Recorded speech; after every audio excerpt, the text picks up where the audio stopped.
to another stream. Today I'm gonna look at Path of Exile 1. Yes, I tried to play Path of Exile 1 before, following some build guide, and I just really didn't have a lot of fun at the time. It was very confusing. It wasn't really something I enjoyed a lot. I think mainly because I followed the build guide, and everybody in the community before I started playing it made me terrified playing it without a build guide. So I was playing with way too much anxiety. So I'm going to play now on well, the original Path of Exile, and I'm not going to follow a build guide. I'm not, and the reason I'm now a bit more brave is, first of all, I played Path of Exile 2 now, which is, I know, a bit more simplified, but it made me a bit less scared of the actual tree, of the skill tree. And on the other side as well, it now has in the new league the ability to actually change your spec with coins, with money. So you don't have to worry too much about anymore of making the wrong choices as much, and the anxiety is not as high. Now, I did play a little bit just to feel my way around it, and I'm gonna do a campaign play pretty much.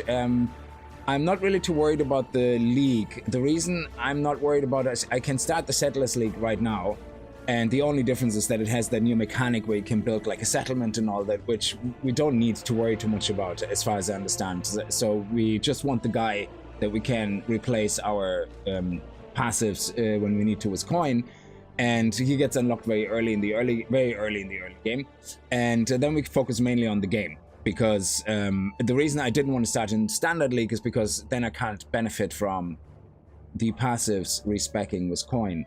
And from what I understand, once the league ends, if it ends midway through our experience, that's fine, because once the league moves then into Standard, from what I understand, you can continue then, and they should hopefully have added at least the NPC that allows you to passively respec. If they don't, then I suppose that will be the end of that. But we'll see, we go from there. So H2O, how are you? Welcome to the stream.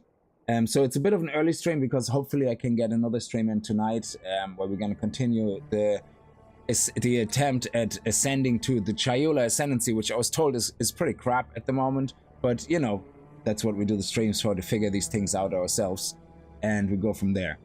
Earl Sam, how are you? Is this... No, it's not a new game. Path of Exile is the old version of Path of Exile. It's just that is the fully free-to-play existing version that existed, and Path of Exile 2 is obviously the new version that they currently have in early access. So, by the divine authority of the Templar, okay, you are hereby exiled to the forsaken shores of Wraeclast. Okay. You have transgressed against God and consorted with sin. Find your redemption, Exile, or die in the attempt. Okay, so I guess we're in trouble. So I'm gonna try to make that a campaign playthrough, like I said, which we can continue as well in Standard once the league finishes, because I'm not too worried about the league.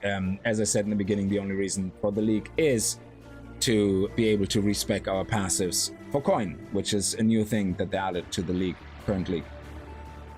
And I want to try the Marauder. I did a little bit of research on all the classes, and the Marauder is something that I think I would enjoy. Do you think you are savage enough to face the land of the damned, Marauder? Yes.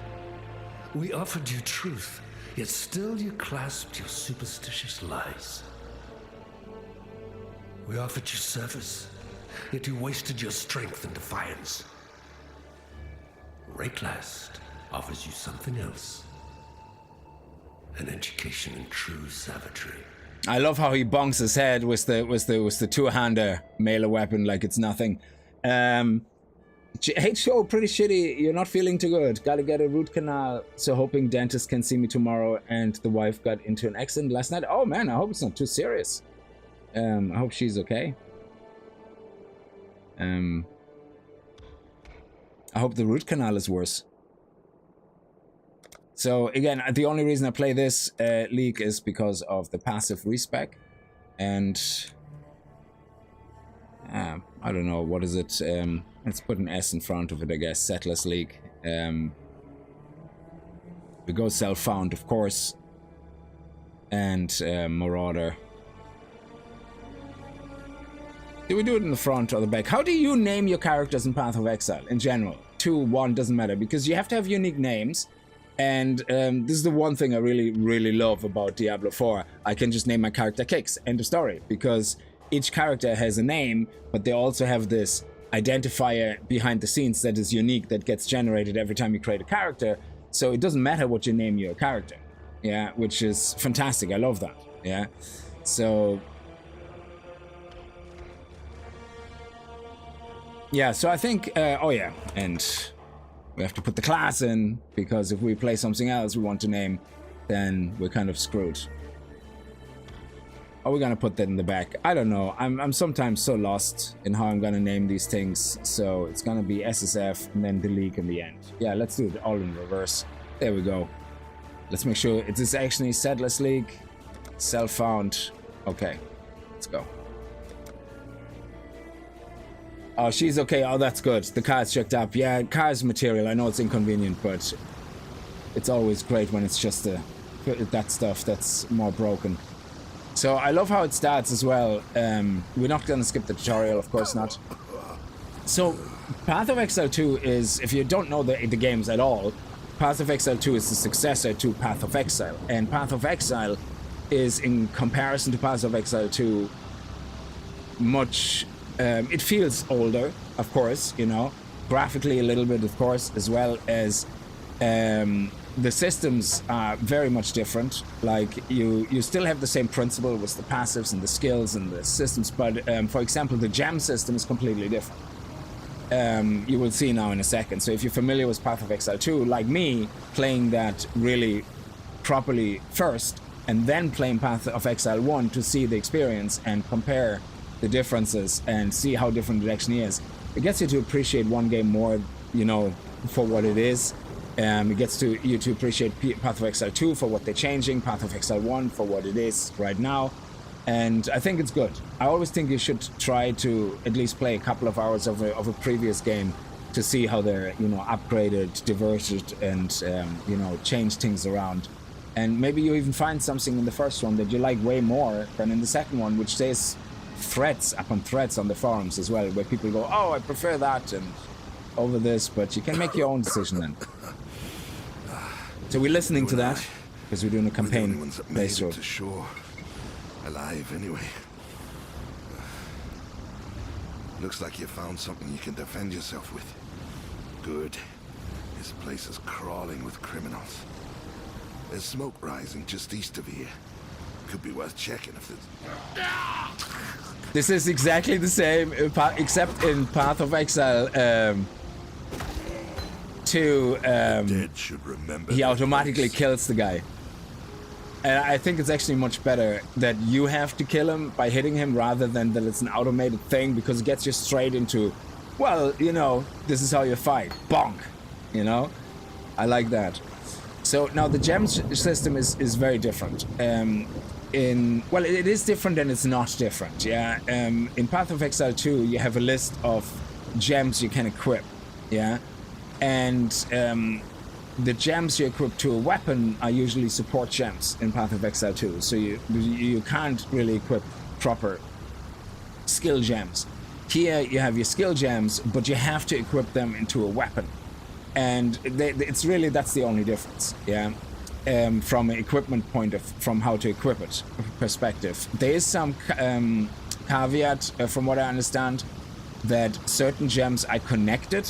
So there's a line here. You have some items which just have the gem slots and some items which have a line. And I'm assuming there's going to be some gems which benefit from being connected to other gems for extra effects or something like that. So right now we have our first gem. It's going to show us here, oh, that's how you put it in. Skill gems grant powerful skills when they're socketed in your weapons and armor. To socket the skill gem, first click it to pick it up and then click on the socket on your weapon that has the same color. So I can't put that into a green socket or yellow socket. Now, as far as I know, there is no difference unless it says that somewhere. For me, putting this gem into a shoe, into a red slot of a shoe and a red slot of a weapon, I don't think it makes any difference. I'm not sure. It says place into an item socket of the right color, and that's about it. So in a way, I suppose they can get confusing, because why would you put something in your feet, you know, if it's not for movement speed or running or utility? So let's put it in here. We have our skill now available just like Path of Exile 2, and we can assign it to wherever we want. I leave it here for now. Heavy Strike attacks an enemy with forceful blow, and it's 7 mana cost, so we have our mana here as well. Actually, can I switch the mana and things on to be always visible? Let me see. Enable quest tracking, show clock. Yeah, we'll do that as well. You can see it's just 20 to 4 in the afternoon for me. Show corner map. Yep, sure, absolutely. Is there anything with always show sockets? Sure. Full description, hide, remove only, gameplay, show live mana. Yeah, live mana reservation. And can we... Oh, okay. Let's turn the buffs. Aura icons. Yeah, let's turn it all on. And allies. Oh, yes, that's good. Mini life bar on everybody. Mini life bar on enemy and a buff myself. Oh, I like that. That way I can see better when I'm dying.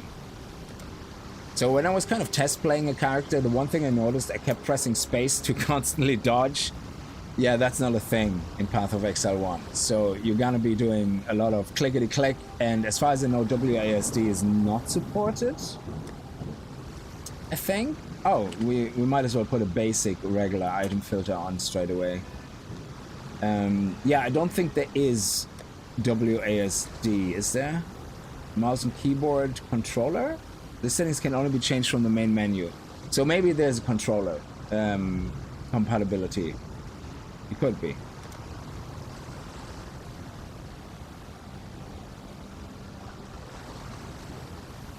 So we're just on the beach, just like in the second one, which is great.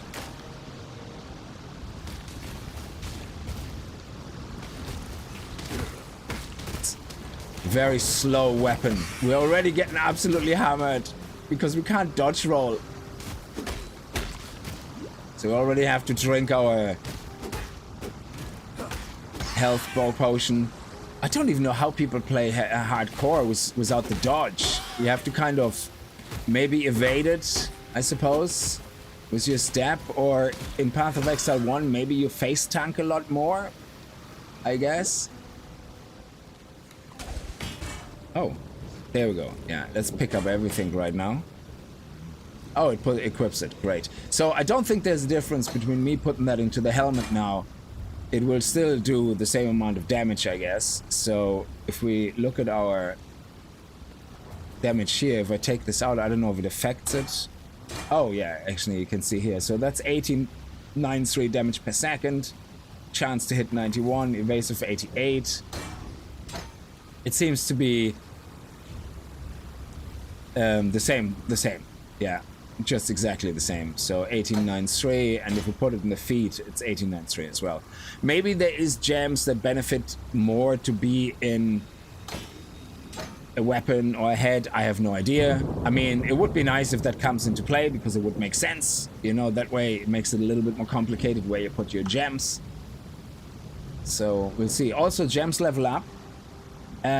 First time chat, Gozzy, Main, how are you? Yeah, defenses are a lot better in PoE 1. Oh, that's great. Loving the stream, by the way, and you're killing it with the commentary. Thank you. Thank you for following as well. Very much appreciated. So yeah, I don't know much about Path of Exile 1, like I said, because I played it once with a build guide and didn't really get to play it or appreciate it. I just blindly went and did what I was told. So there will be no build guide now. We have the passive respec, which is great, and we want to level up. Oh yeah, level up. So gems level up here automatically, but I assume, just like in Path of Exile 2, that if you over level a gem, it could potentially become bad, because I'm assuming that as you level up gems, the requirements become higher. You need more strength or more... What do you need for this one? You need... it costs 7 mana. There's actually no requirement on this one, except it's a maze, so it doesn't seem to have like a level requirement or anything except level 1. So I wonder if... I suppose it can become more expansive. I assume the higher the level you don't want to end up paying like 400 mana or something if you don't have that amount of mana. So And the Marauder, I'm assuming, is a very much a strength, physical, melee damage-based character. You can see it already here. It has a lot more strength than intellect and dexterity.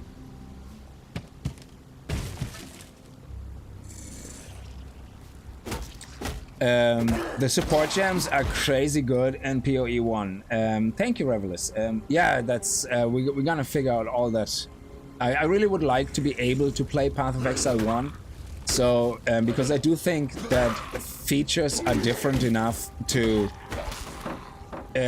be able to live alongside Path of Exile 2. I think it definitely feels harder to start with because you don't have the dodge roll and you have to face tank a lot more, which kind of makes me think it's definitely harder out of the box than Path of Exile 2. I forgot we have the right click as well.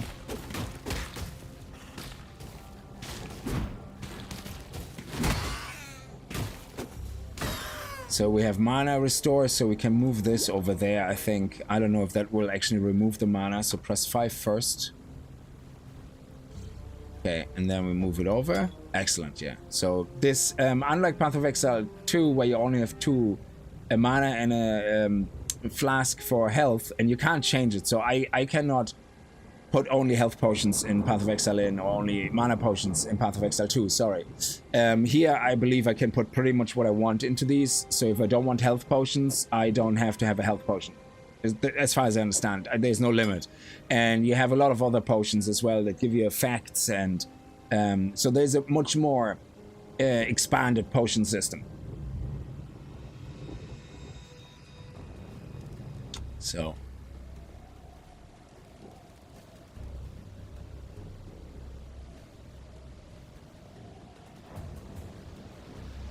are we using a one-hander or two-hander? That's a one-hander, yeah.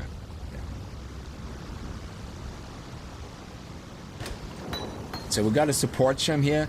Now, this one is a heavy strike action gem, I suppose, yeah? So what's the difference? Support gems change the power, behavior, and mana cost of skill gems.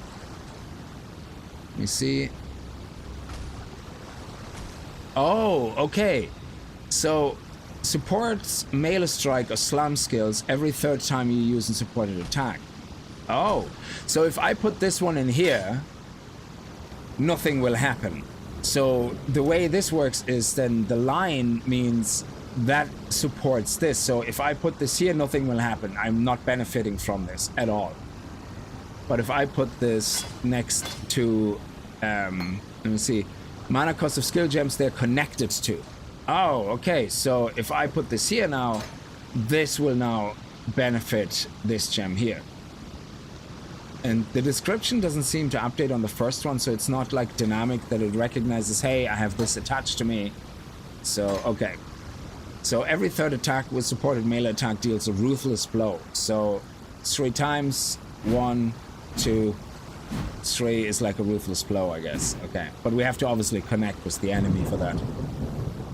Yeah, that's pretty cool. Okay. That makes a lot more sense now. So it doesn't matter where you put the gems. We could have both of these gems on our foot. It doesn't matter. As long as the support gem is connected to the actual skill gem. Okay, that's interesting.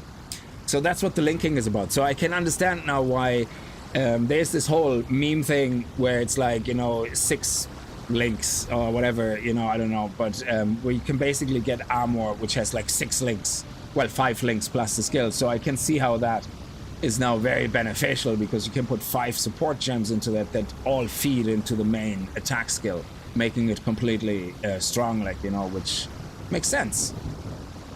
So that's actually pretty awesome. So the difficulty now comes in finding gear that has slotted sim. So if I have a gear, an item that's much stronger, but I lose the ability to connect gems, I have to make the call. Do I want better gear and lose the ability to support my skill gem, or, you know, how is this gonna go? So yeah, it's definitely a level of a mechanic that is definitely a little bit more complex than in Path of Exile 2, which I kind of like in a way. I like that you Actually, I like both. I like the simplicity in a way of Path of Exile 2. So 1, 2, 3. Was there visually a difference? I don't know. I have to see.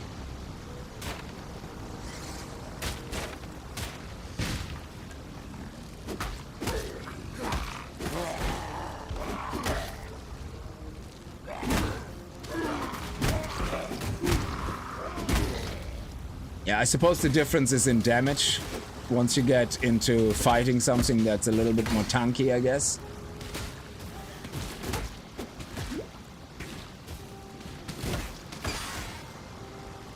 And how quickly do these recharge? So I have 21 charges. I have 14 charges. So if I hit this guy once, 15. So it's 1 charge per hit or per kill, is it? Per kill, potentially? We have to figure that out. So I hit you once. Oh, okay, now we leveled up. Okay, so the game also doesn't pause if you go into your skill strain. Yeah. Now this is the scary mother of all. Yeah. So this is very scary to look at the first time. Yeah. Now, but if you're used to Path of Exile 2, it's not that scary because if you think about it, here is your starting class. Just ignore everything around it. Just don't even bother looking at it, yeah? And now with the respec as well, at least during the league, the ability to respec more often, and with coin rather than special orbs or whatever was required before, which I guess makes it hard for SSF because you can't trade for these type of currencies. I think it makes it a lot easier and less scary. So, but what I actually like, and that's the first thing I noticed when I looked at this compared to Path of Exile 2. In Path of Exile 2, the class starts in the middle, and you get a section in the middle that it belongs to the class, and it goes all the way around, you know, and that's it. What I like about this is that it seems that I can go back in here and through the center very easily cross over into, like, it seems it takes me less, how do I say this? It takes me less passive points to cross over into another class's area than it does in Path of Exile 2, because in Path of Exile 2 I have to go out a little bit and then across here, which in the wider circle, which then would make the whole thing a little bit more expansive. Meanwhile here I can go through here and possibly pick up some useful stuff along the way and then get into another class. So it seems to be more, I don't know, convenient, I guess, but maybe in Path of Exile 1 there's no reason. In Path of Exile 2 there's more reason, I find, because they want you to play more messed up classes in a way, but here it definitely seems more convenient. But again, it's not that scary. They have search. I want to look for something like strength. I can just do the same thing as in Path of Exile 2 and can go, oh great, look at this, there's a strength gem, you know, and this will give me more strength, +5 strength or whatever, or something else increases based on my strength, so you can have a look around. You have the notables here as well that work the same way. In this case, they're called oils and not distilled emotions, where you can put oils in and you can probably put that onto your amulet as well, which is pretty cool. And then you have the keystones, which you can't probably like this one looks like a keystone passive that you just cannot you know, apply with oils, so which is pretty cool. So yeah, that's the first difference I kind of noticed, like in the 2 trees. Yeah, it is really not as crazy as it looks once you realize the class archetypes are divided into parts in this tree, like Dex on the right. Oh, I didn't know that as well, that the classes are actually based on Dex and Strength and Intellect are actually also divided into the groups. That's pretty cool.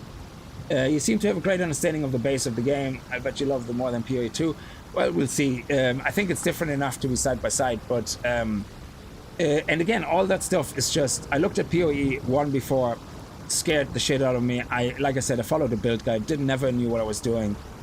Even though I felt powerful, it was like, meh, why am I actually doing all this? You know, I have no idea, it just works. But Path of Exile 2 makes the entry level so much easier that when you play Path of Exile 1 afterwards, I think because of the base concept, you kind of go, oh, this is how they do it here, and, you know, the lack of information is not as scary anymore in Path of Exile 1. which is to me the biggest difference, that you have a whole lack of information and feedback in PoE 1 that in PoE 2 is there and makes PoE 1 easier. So I think it's a smart way they've done it with PoE 2. In a way, it makes me want to play PoE 1 now. So I don't know what the best way to go about is here. So I would say we can go either for strength or whatever. So we can always go for strength if we need to. But let's put the first point into here. So down here, I would say it's all defensive. Warrior's Blood, regenerating life. That's very important. Speed. That's very important. And then here's strength. So I'm gonna go just for strength first, and then we'll see how that goes. Oh yeah, I have to apply the points here. Okay.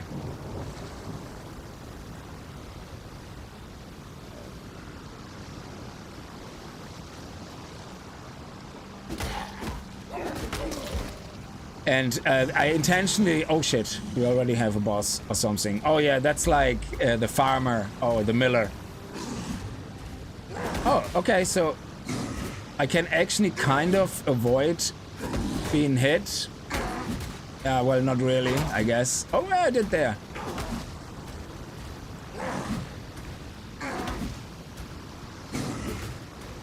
Okay.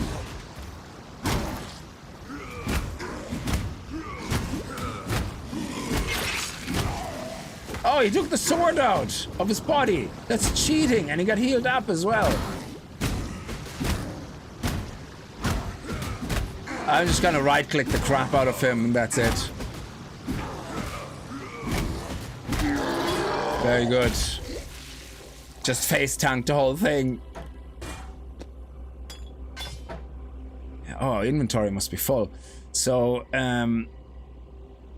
also in Path of Exile 1, I'm not sure if that's completely true, but from the little bit I played in the beginning, where I actually paid attention to everything, I don't think you get something like the hooded guy where you get everything unidentified. I think you always have to use Scrolls of Wisdom. And you also, what I really like, actually, I'll show you now in a second, is it's not all about money, which I find actually really great.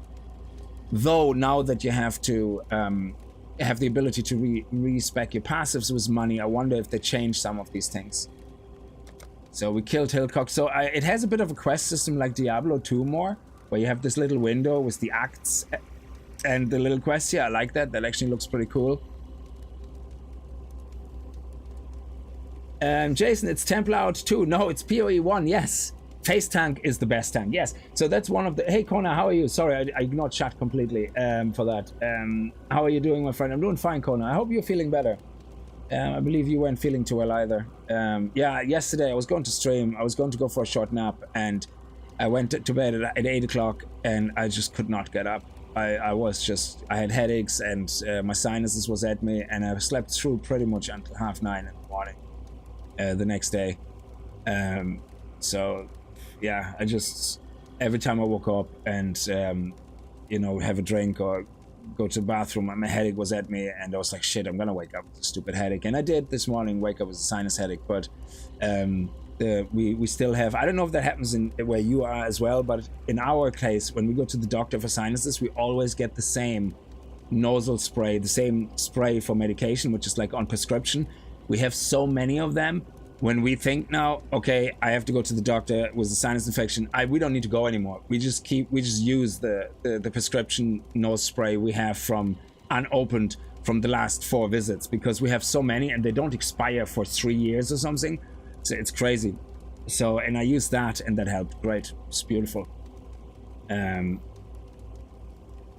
So face tanks, but yeah, that was one of the reasons why I went with the Marauder. I was thinking if anybody can face tank, because I have no dodge roll, it will be the Marauder. So they kept it. It's actually nice to see they kept the principle of Path of Exile alive in the intro with Path of Exile 2. You start on the beach, you have your first experience, you have the first little boss. In this case, it's Hillcock. In Path of Exile 2, it's the Miller. And I don't know if he was called the same or not. And then you have the intro into the first town, which is great. So, Letters of Exile. Lothar of Weatherdale, you have transgressed against your god and your fellow man. You have been a willing vessel for the following sins. Civil envy. How civil envy is 4 sin? counts of undermining Templar authority. 1 count of falsely defaming a Templar of highest reverence. Okay. God has charged me with your I'm sorry, all he redemption. listed there was You are basically hereby typical exiled to teenage Wraeclast, behavior. Where it is hoped you shall come to repent your sins and make your peace with your beloved father. The miller's name is Brannock. Yeah, so basically he says you're exiled for everything any teenager pretty much does in ordinary day life. Maybe we should exile our teenagers. I think so. I mean, you heard it here. Yeah, I mean, God has told us.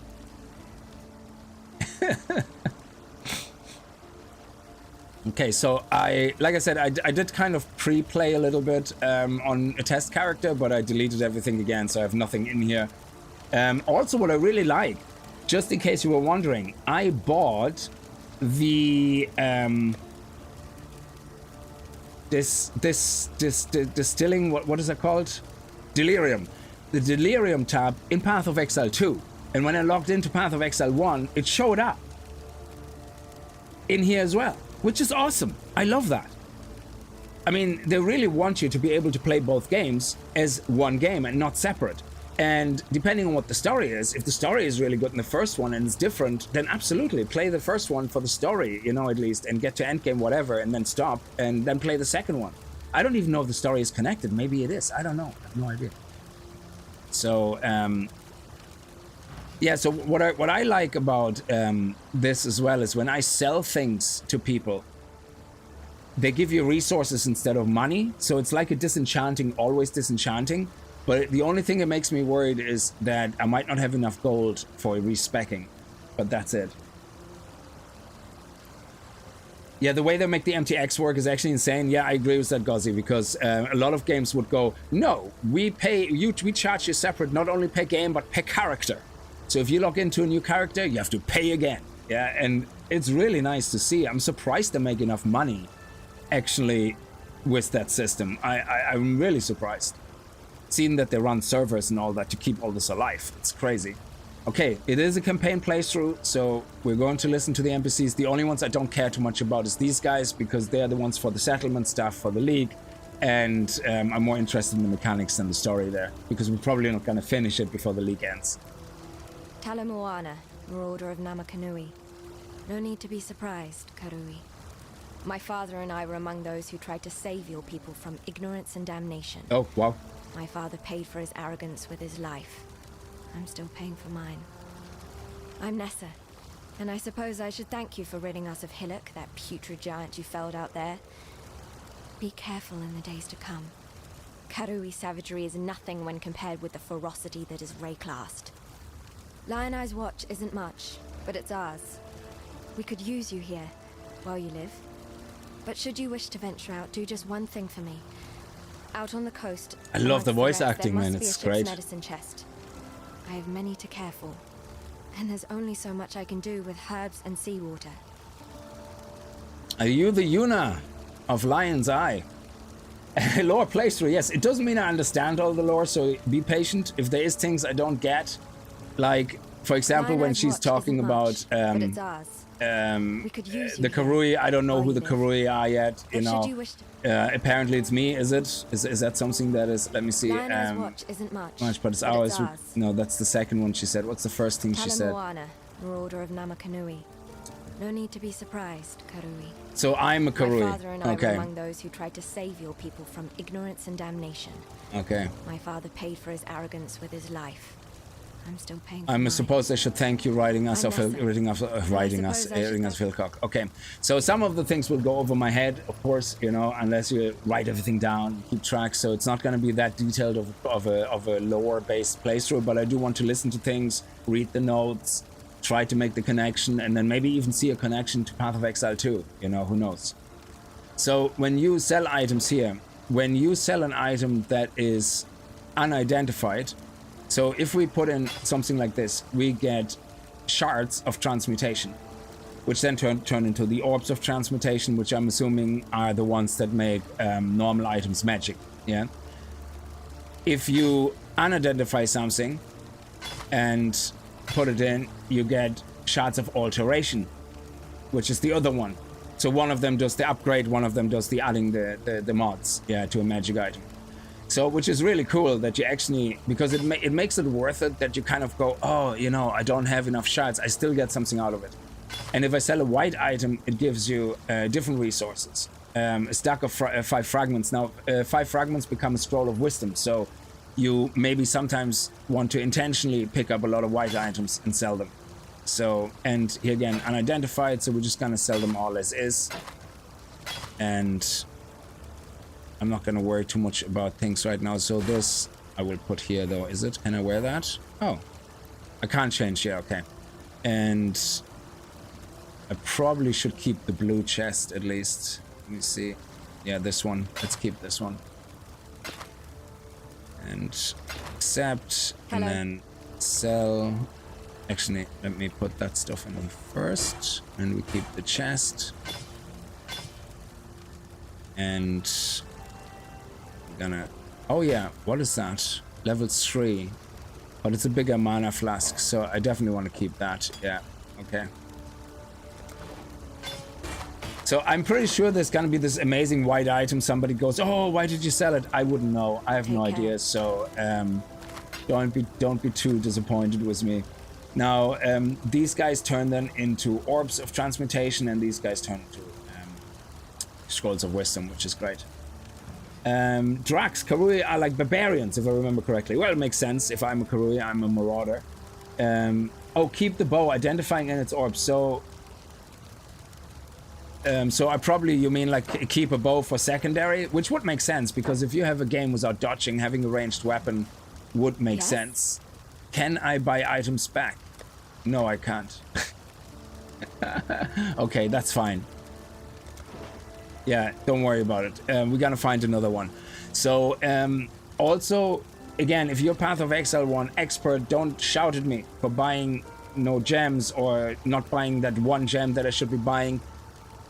I'm playing this as a new player, and I'm just feeling my way around with the experience of Path of Exile 2, so I'm not gonna go straight away for, oh yeah, this is the one I need, and boom, and I win, you know, this is the easiest start to play through. Do they actually separate support? Oh, they do. That's nice. So I can actually put support in here, and it shows me support gems. Oh, look at this. This is great. It actually shows me straight away the heavy strike is compatible. Path of Exile 2, why couldn't you do that? Thank you very much. Well, this game is obviously a long time finished, you know, and has been cooked for a while. So yeah, I'm only messing. Okay, don't take me literal. It's because you picked that class. He's Kuroi, but not all the classes characters are. Oh yeah, of course. Yeah, okay. Hey, Drap, how are you?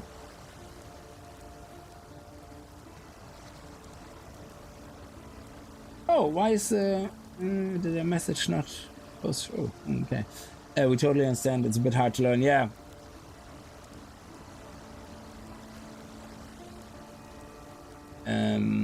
Identifying and its orb. No, linked to red, blue, green as an orb. I don't know. I have no idea. Jeffrey, I will get to learn all that very extensively. A mighty marauder, so that's Bestel. marooned on a moribund mainland. That's the first line of the poem I'm writing about you, Exile. Oh, thanks. Easy, lad. You could gut a bloke with a look like that. The name's Bestel, captain of the good ship Merry Gull. Alas, my Merry Gull is gone. My crew is gone. But my wits remain, after a fashion. Okay, Bestel. There's an island, a hop, skip and a wade offshore of the terraces. That's where my Merry Gull ran aground. Watched the locals spit roast the ship's doctor, but his medicine chest might still be there, amongst the splinters and bones. Okay. It'd have everything Nessa might need. Dr. Shaky Hands Opton was lousy with a scalpel and even worse with a saw, but he knew his apothecary. Explains the shaky hands, if you ask me. Okay. Blue Vegas, the funny thing with white items for me is I'll see a want to buy a white item for X amount, and I look at my stash and go, oh, I have 4 of them, and sell them to the person not knowing any better. Yeah, That happened to me in World of Warcraft so much. I find items and I find them useless or whatever, and then somebody is like, because they're into RP, you know, role playing, you know, I like playing on RP servers for that reason, for being able to sell shit that nobody else wants to buy on other servers. And I go as well and I go, oh, I have about 2 or 3 of those. You want to buy that? Like for 10,000 gold? Okay. Like, here you go. Ha! Joke is on you. On the auction house, I can sell it for 20,000 gold. And it's like, yeah, but it's a white monocle. Who gives a shit? You know, it's like... Drab, you play PoE... Oh, you play PoE 1 a lot, did you?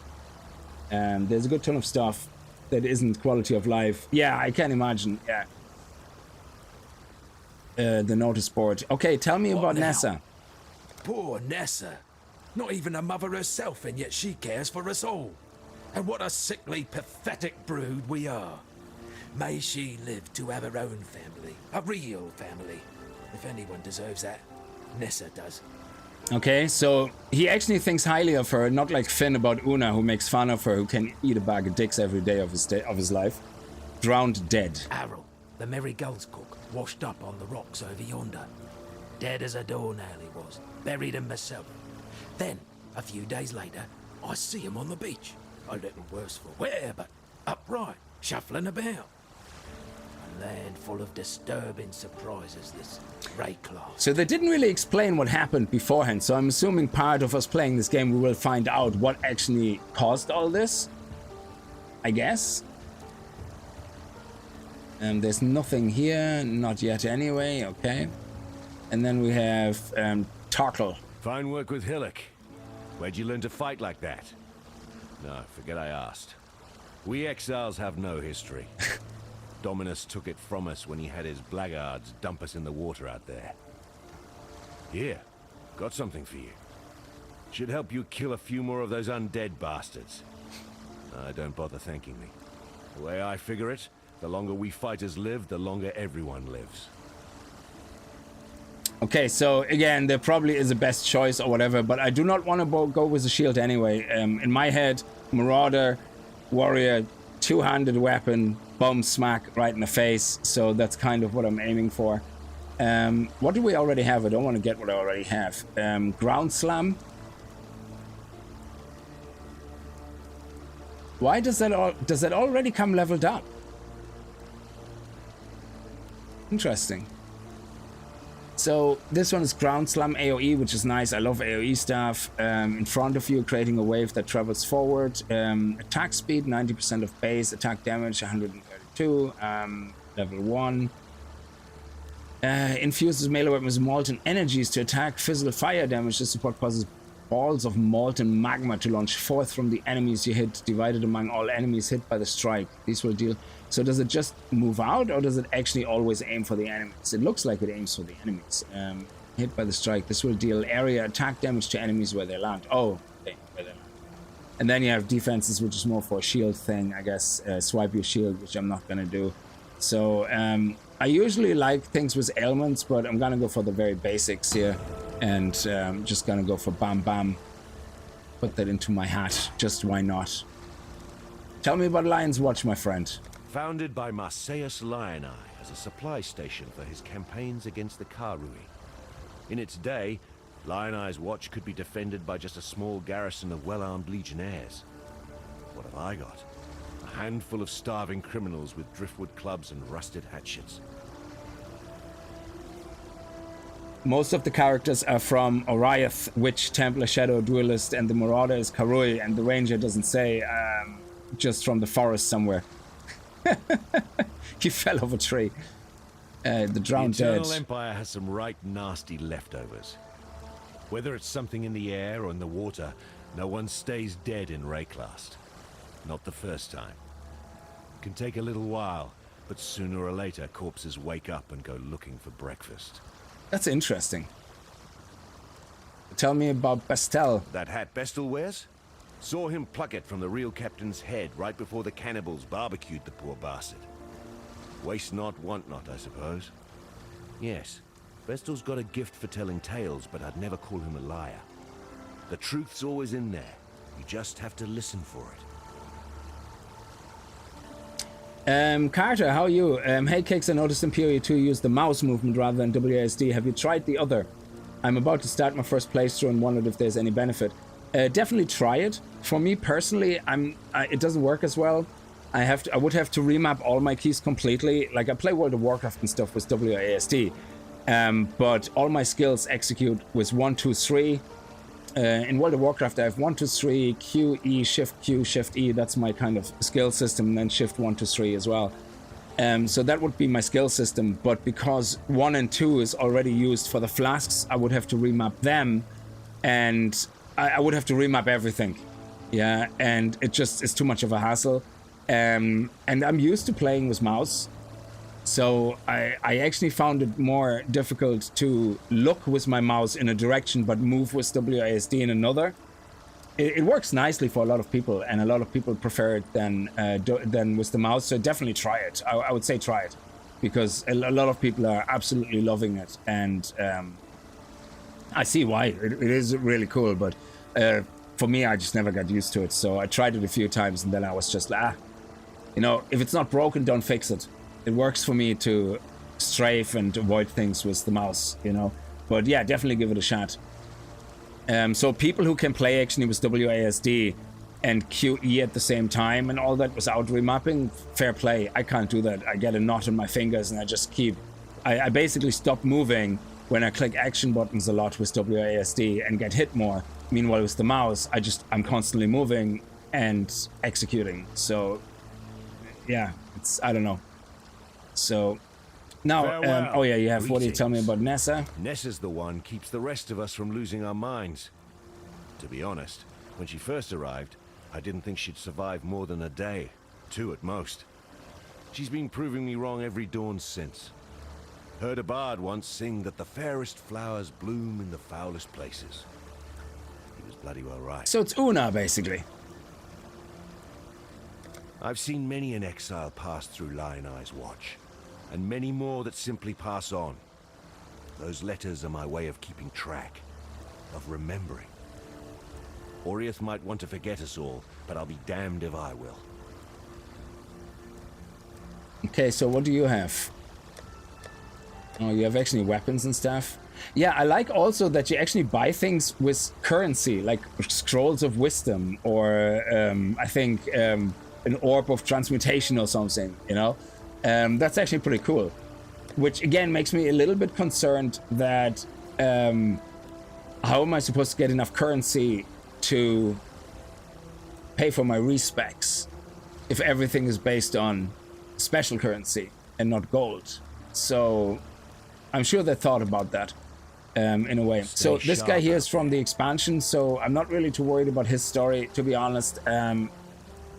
I suppose we can listen to it, but I'm most likely not completing my character before the season is over. So my only hope is that when they start the next season that I want to actually start playing in properly will be that they move that feature into the base game, that you can pay your change of passives with gold. I witnessed your battle against Hillock. I wasn't aware your people had such abilities. My name is Johan, and I'm from the Far East. My people, the Kalgurans, are attempting to build a settlement near here. We could use someone with your talents. You know the land, you know the dangers. Will you join us? I'll await your answer in Kingsmarch. Decisions must be made. So Kingsmarch, again, I tried only a little bit. I went to Kingsmarch and then I did the medicine chest, and that was pretty much it. So Kingsmarch is where that whole new league is, where you build like a settlement. You can mine for resources. You know, I suppose that's a way to make gold as well, or something else. And you know, and in there you also have the NPC in Kingsmarch then, where you can respec for gold, which is pretty cool. You don't appear to employ the power of runes, like we Kalgurans do. I'm very curious how you accomplished what you did. I see that you have upon your person one of those so-called virtue gems, but Nessa allowed me to borrow one, and it did nothing as far as I could determine. So yeah, how does PoE not have a rune system? Because I just realized the sockets are not needed in PoE 2. because your gems go in the side and you have a finite amount of gems that you can only use. Well, you can get a ring which has an extra slot, so you can get 2 extra slots, and I'm not sure if you can corrupt them for an extra slot. I have no idea, but you can get 2 extra slots at least with rings. But theoretically, you could get up to whatever the maximum number of slots here is on sockets. So how do runes work? It's interesting.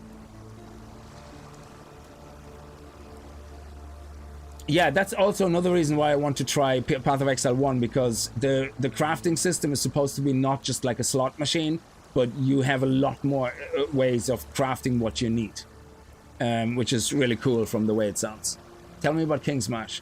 Several of our people were already here in Wraeclast, undertaking expeditions of their own.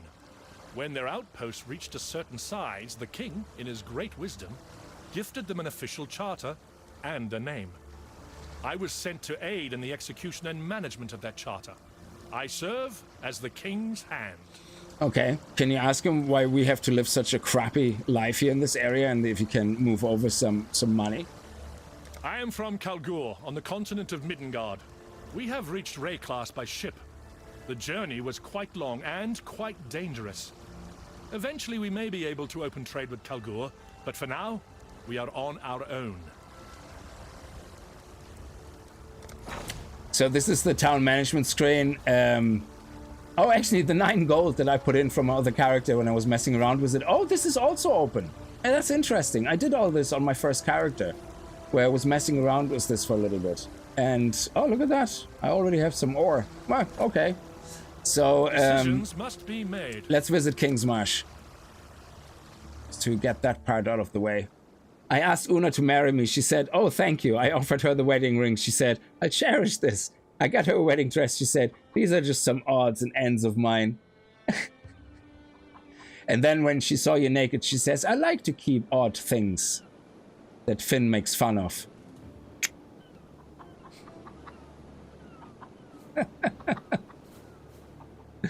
The runes were supposed to replace the crafting bench. I'm not sure if you get it in campaign, though. I can't remember if you do. Yeah, okay. Oh, look at all these extra things. So, okay, so that seems to have not reset anymore. Basically, when you come here the first time, you have to talk to these people here.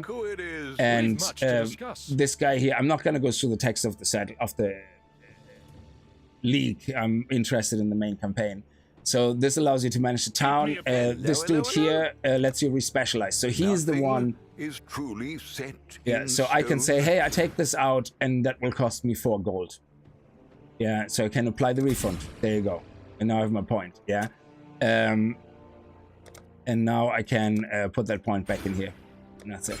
So it's very cool that they added that. I don't know how we respec in PoE 1 before that or outside that. I like I said, I followed some build guide. It wasn't a lot of fun. I never really needed to respec, so I don't really know. But Hail. Yeah, this is basically the area. So I'm not gonna go too deep into that. What's the ground slum like? Oof, I like that. That's pretty awesome. Would I use that over this? I don't know. We'll see. So yeah, this is what that is. And I think the way this works is if you manage your town, you can buy employees. I have 1 mining employee, and then you put money into the treasury that allows you to pay for the wages of your employees. So here we have 1 mining guy that I have here, which costs 7 gold an hour. So if I want him to work, he would be working for an hour, I guess. Like, so again, I don't know exactly how all this works. I haven't figured all this out yet. We have this guy here as well, which is the recruitment. List of picks. So here I can get another miner, or I can get a sailor. That is the quest I haven't done. I have done the first quest with the mining thing, and that's where I left it. And this one is about establishing a ship near Tujan by investing gold. So I'm assuming that's why we would have to talk to the guy on the docks and pay for something, maybe. I don't know. So. Oh, good. Local. Oh, he doesn't. Okay, let me click on this. Ah, okay. So for 10 gold and 5 crimson ore, which I have a lot of because apparently the miner has done a lot of work while I was like just messing around on my first character. Let's unlock this. We'll need Oh, good shit. crews. And luck with the weather. Okay. We'll see. Pretty awesome. We have some fish here now. How do we send shipments? Do we do that What through do you you? need? Shipping. Okay. Oh, I have no smell of the sailors. sea salt on the wind. I can assign a miner. Okay, yeah, we don't want to do that. So let's go and hire a sailor, I guess, if we have enough gold. Yeah, I don't want to do too much of that yet. I want to just focus on the main campaign, but We've got might a as well show promising you list that of if you picks. haven't played the league. So I'm gonna hire this guy. It costs 44 gold, which I have. It costs 10 Our gold an team hour. The other one's continues to 7, grow. so treasury gold. Let's put some gold now. Treasury here. Yeah, let's put some 14 gold in, I guess, or 7 and 10, so 17. And 17, so just 8, I guess. There you go. Now I'll add 17. it to our balance. And now here I can put our dude from the The shipyard shipping in. lanes will be somewhat safer. Yeah, okay. So now, does that mean I can do like a trade thing now? This is actually pretty cool. I like that they added this.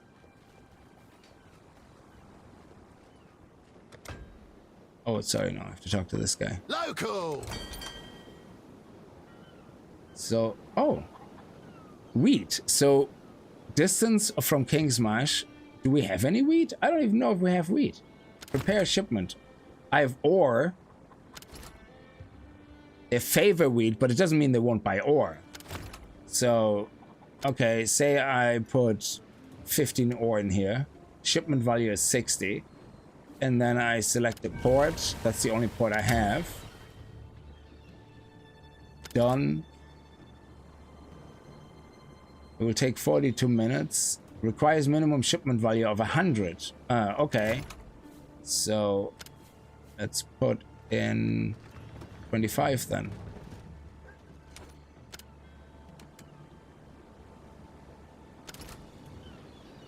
Set sail. Sailor's luck, I hope. So I'm assuming that means we get 100 gold. So this is a way of earning gold. Oh, okay. That's pretty cool.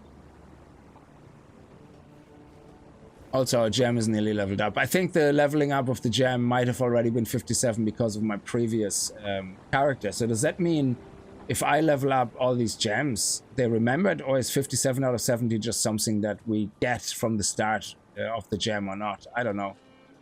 So let's head back to do actually our... collect the rewards of a shipment in King's Marsh. So where do we collect the reward of the shipment then? Is it instant or does it take some time? What was the name? No, it will take some time until this is full, I guess. No, the risk is 19. Oh, the timer runs out. Okay. So yeah, that will take some time. Whatever, so. This is Rock. Is that the guy that has the expedition artifacts? Yeah, he usually, I think, lets us trade in the artifacts with the expeditions in PoE 2. So let's head down King's Marsh shipping, Mercy, mission. Let's go back to Lion Watch. Tujan, he's in PoE 2. Yeah, Tujan and Rock and the other guy, Dinnaman, whatever, Dinjan, they are for the expedition NPCs, I think.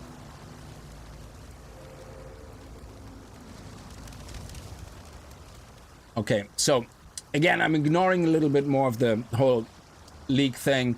I'm more interested in the main campaign. So according to the main campaign, we now have to find the medicine chest for Nessa. So let's go.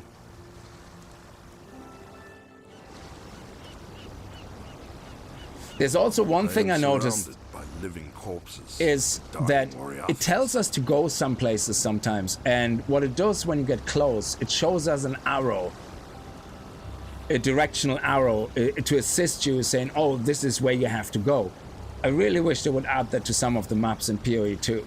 Like, oh crap, oh crap, oh, whoa, whoa, easy there, Tiger. Oh wow, you are a bully. Whoa. Okay.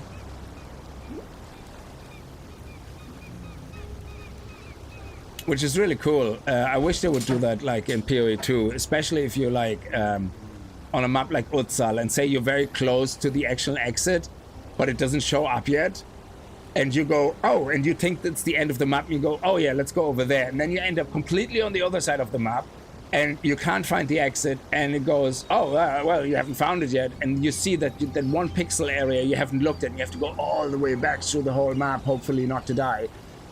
You know, through the other end just to see, is it there? No, it wasn't there. There's another pixel somewhere I'm missing. I really wish you would do that. That if you get like within 100 meters or something like, or 50 meters, it would just show you where the exit is.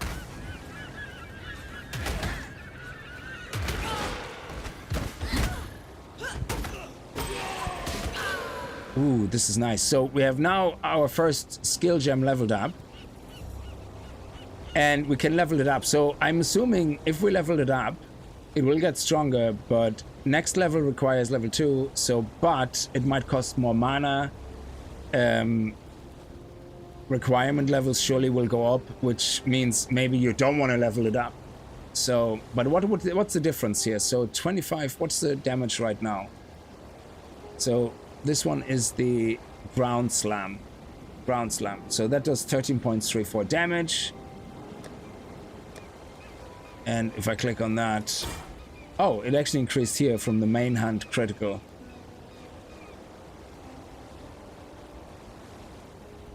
So it's level 2 now. It requires level 2, so I have to be level 2 at least as a character to be able to use it. So if I have another character, he can't use it until level 2. Okay, that makes sense.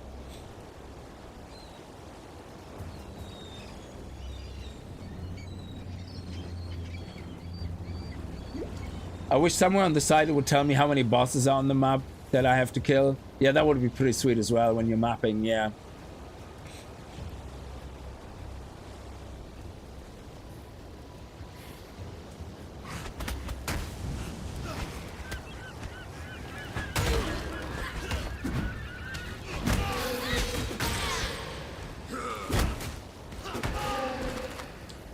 So I'm assuming there's no reason not to upgrade our gems.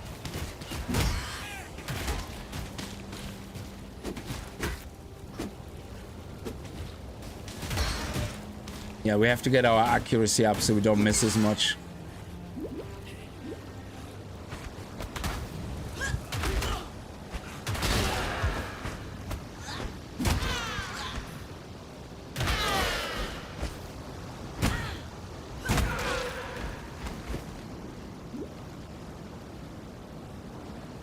So there is no reason not to.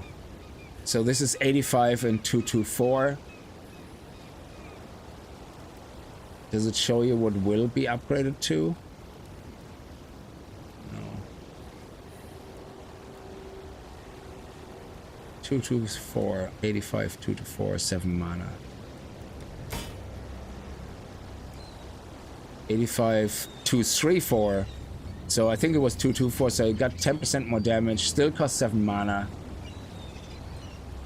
Is the chance to double damage, did that go up from 20 to 21%?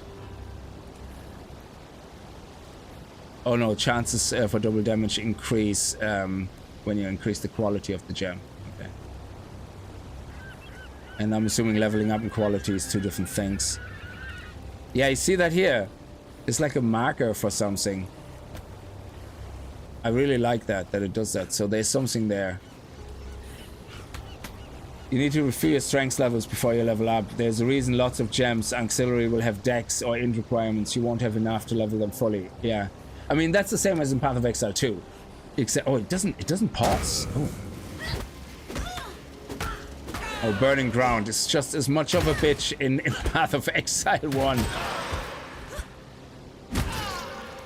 Okay. Ruthless. So, I mean, it just says requires level 2. Yeah, it's the next level. So I don't know if it increases cost and reservation multiplier. So every third attack is so 70-70. So how does that gonna increase?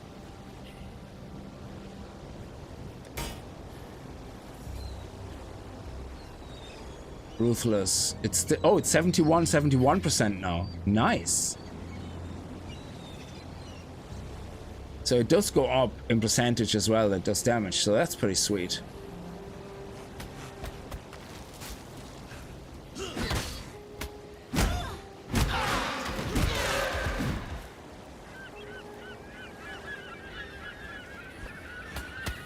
Definitely not a... Oh, crap.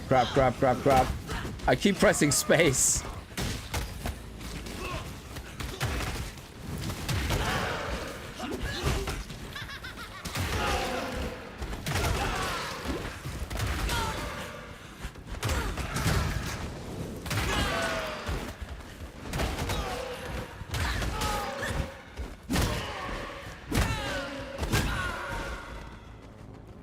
Genie Mac.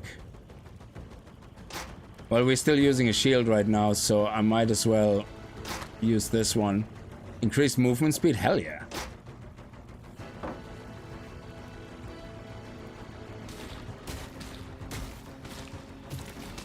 So these things here have to do with the league. So I use them purely for experience, obviously, to gain experience from killing mobs. So that's activated. And then we have these guys pop out. So I just smash them here and hope that that will be enough. There we go. Nice. Oh. I don't know why the rusted hatchet is marked special, but let's go down here. Oh, crap.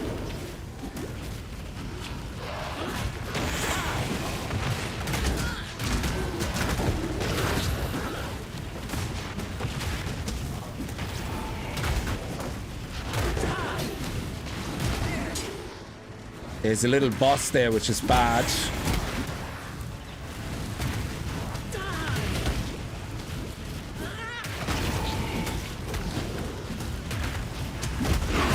Oh, thank you. Oh, man.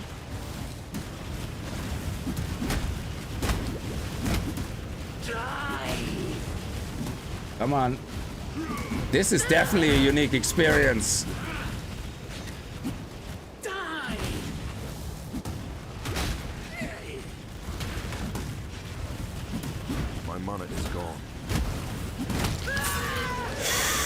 Genie Mac. Scary. I cannot carry this. So once you defeated these clusters, these guys show up and they start mining. So I'm assuming that is how they get the ore. How much ore they get per node, I have no idea. And how long they're gonna mine this for, I don't know. So let me see if we can see it on the map. Oh, that's not the map. Use the map. King's Mash. Okay, so we can't really go and look at our management's town management. So I'm assuming these guys will just now collect ore, and that's how that works. So I think I'm okay for stats in the moment. So let's just go for physical damage. Let's just go pow pow. You don't need to worry about strengths, as you will have plenty. You only need to worry about blue and green gems. Yeah, so if you want to get more into int and mana and stuff, yeah. So in the moment I have 32, and intelligence gives. I don't use the energy shield obviously in the moment. Well, I don't know if I will. And evasion. So I'm assuming I need accuracy a lot as well as a warrior. Let me see what's my accuracy in the moment. Miss charges, offense should be an offense stat. Accuracy. Yeah, I don't see anything about accuracy. Main hand chance to hit evasive monsters, 79%. So I'm assuming the more accuracy I have, the higher this percentage is that I get a chance to hit them. I have 13% chance to attack evasive with evasion. Maximum total life recovery per second from leech, 21.2. It doesn't tell me where that comes from though.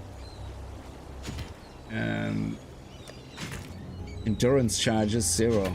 Okay, so we are in endurance charge. Oh, frenzy charges, power charges. Okay, so oh man, I can't wait for them to add all these detailed things in Path of Exile 2.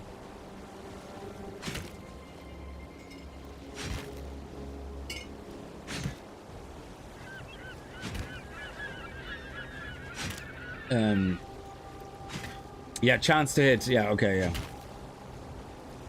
Resolute technique is a good notable to path towards so you can ignore accuracy.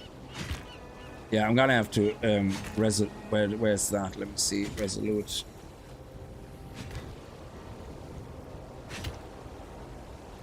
Oh, it's this one over there. Yeah. Your hits cannot be evaded. Never deal. That is exactly the same as the warrior. That is crazy. That is literally... So is the Marauder equivalent to the warrior then in Path of Exile 2? Because that is the notable that I took for the warrior. And the reason I took it is because the warrior literally in Path of Exile 2 has very little ways of increasing critical hit chance. So...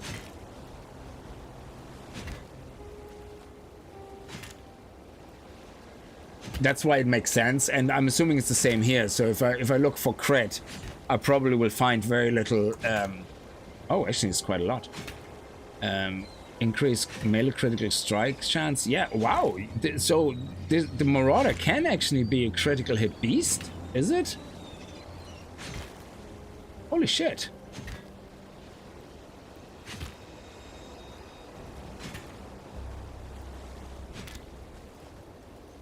Critical strike multiplier, that's...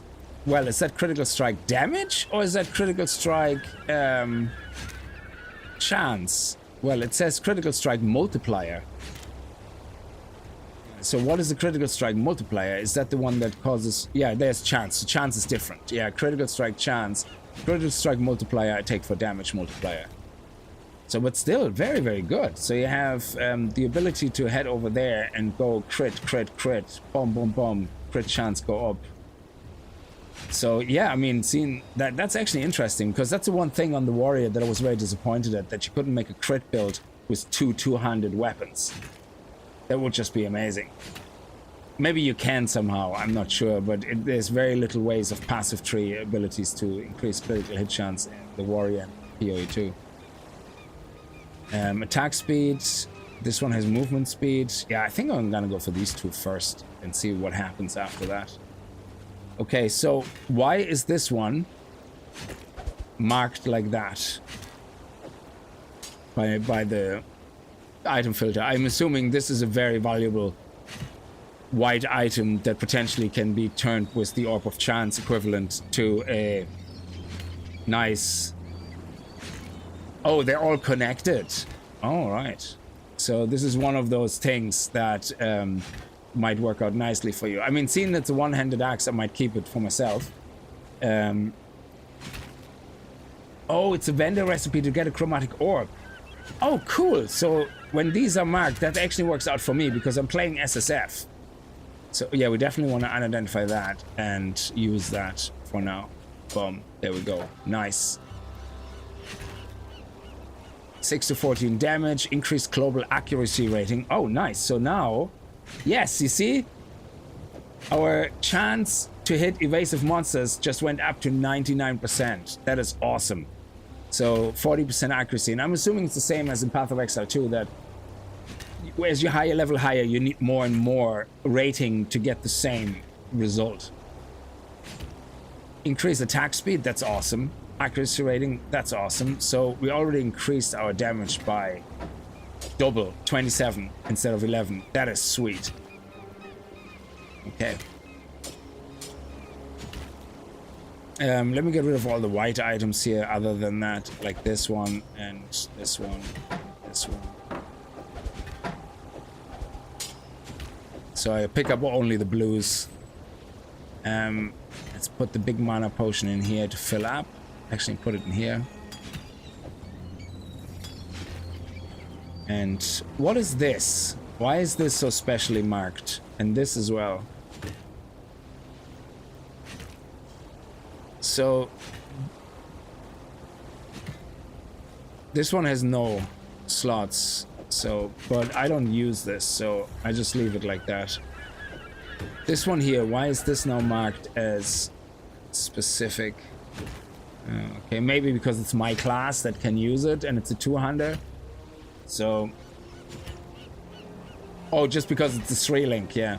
So but 3 links of mixed colors don't give you special things when you sell them. Yeah, we figured it out. So energy shield is not my thing. And iron hat, iron greaves. Okay, excellent.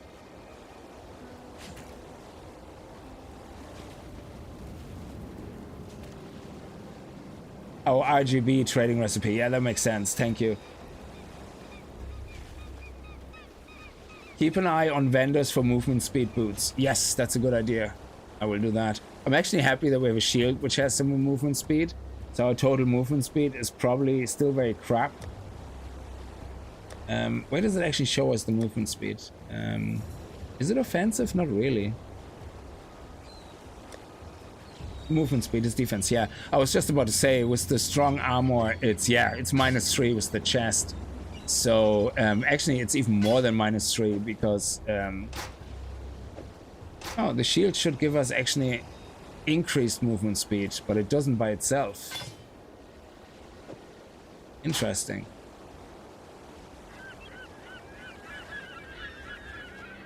It's 3% increased movement speed. Why is it not negating the movement speed?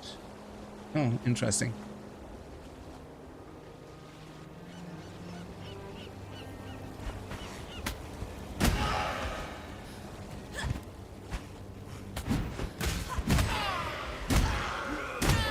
Oh, I'm missing a gem. Hang on. What am I missing? Why is this not working?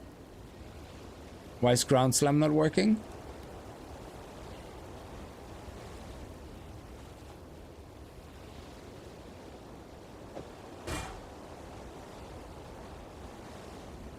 Can I not use the gem?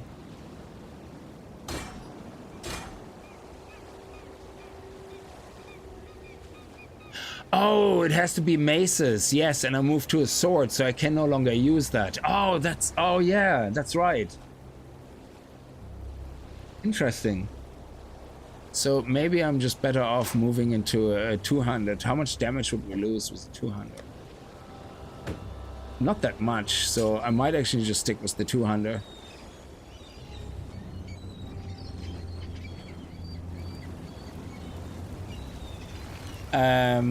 Oh man, watching PE1 after playing it feels weird. Yeah, it's like a really good. It's in a way a really cool experience because you really see the difference of things.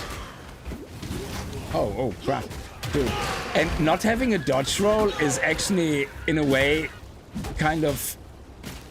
I don't like it, but at the same time I find it quite interesting because you have to really strafe a lot. Wait for the timing and then attack, so it's really nice. Khan's canoe struck this sand with the force of destiny. At his beck, the greatest war host in Kardui history tamed the wild sea, their canoes coupling with the land one by one. Lion-eyed gemlings met us with shining metal and bold words. Hyri's arrows withered their pride, Khan's axes silenced their despair. Marseilles fought bravely to the last. Khan honored him with a place on his belt. Khan has shown Wraeclast our Kardui strength. Khan will teach Wraeclast the Kardui way. Look, show me the way. You see this?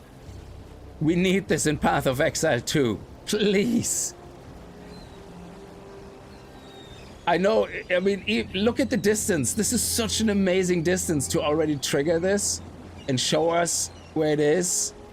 Look, it's all the way from here. All the way from here.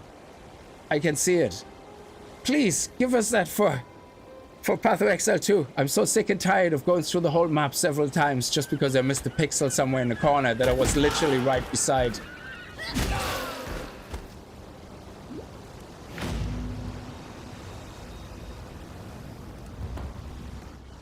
What class did you play in PoE 2? I played the monk to 82 to about T12 maps. I played the warrior to endgame now in SSF, our first SSF character, but we only started mapping on that one.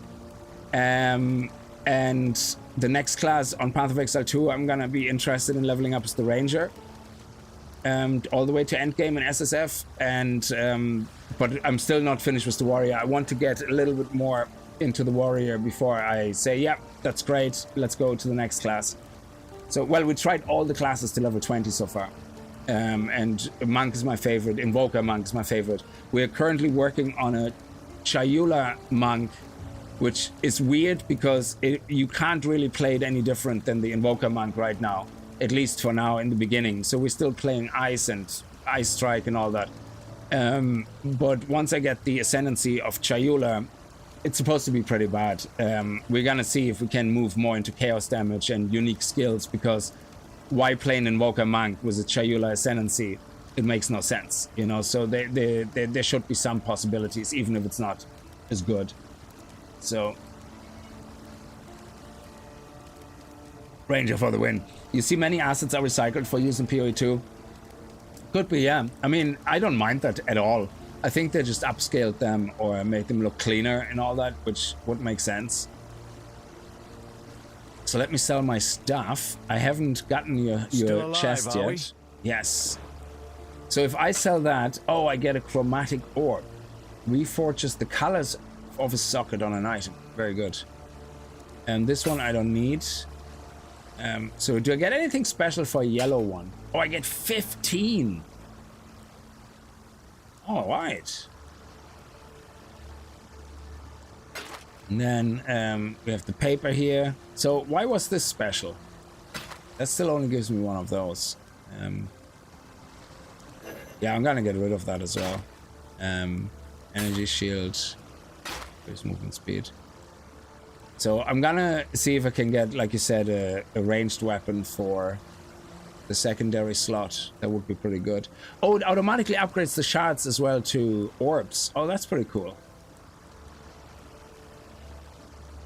Oh no, that's the ones I found.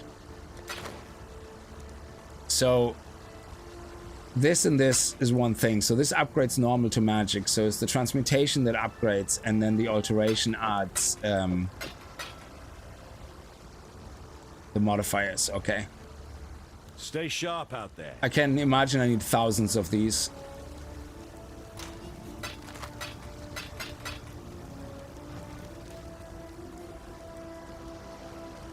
Oh yeah, yeah. It's I wasn't thinking it was a complaint. Yeah. Cool. On Ramrod. Cool. I only played Sorcerer so far. Hope you have a good time in good old PoE 1. Yes, it's. I just thought I'd give it a try. You know, to see how much different it is, and it definitely feels like a harder game out of the box. Rick, sorry I didn't see you there coming in. Sorry about that. I missed you. Welcome to the stream. I hope you're doing well. So let's go right back and find the exit to where we have to find the medicine chest. This, whatever this is, yeah. How can you tell from the map? Sorry, how can you tell which map has a waypoint and which map doesn't? Because I know it's a bit like, I think, Diablo 2. I like that map actually, the way it looks. It's very much like Diablo. I actually feel it would have been nice if they kind of would have kept that, but I can see why not. So this is the mud flats, I think, where we get the medicine chest.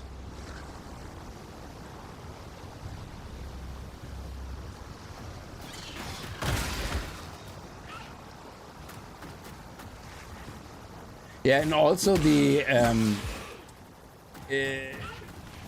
before, you see the way they have this little oh crap.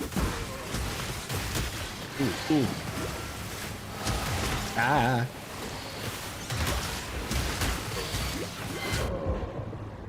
Oh, okay. That was hard. Did I lose anything besides my dignity? No. So, what is the word I'm thinking of? The you know, when the boss is about to show you what the attack is gonna be, I can't think of it now, but it's on my tongue. I can taste it. I just, god damn it. So you see before they attack what they like that they attack, and it's much more. You can see how they made it easier for. Oh shit! I got frozen.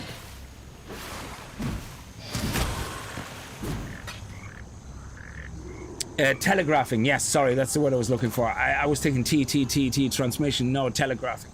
So the telegraphing in PoE 2, you definitely can see how it's a little dumbed down compared to here. Like here, you had the little white thing in front of the face, and you knew, okay, he's doing something, what is he doing? But in PoE 2, I think it's more visual. So I wonder if they felt that people just didn't recognize telegraphed attacks in PoE 1 as much, except like the casual player. So I wonder if that was the reason.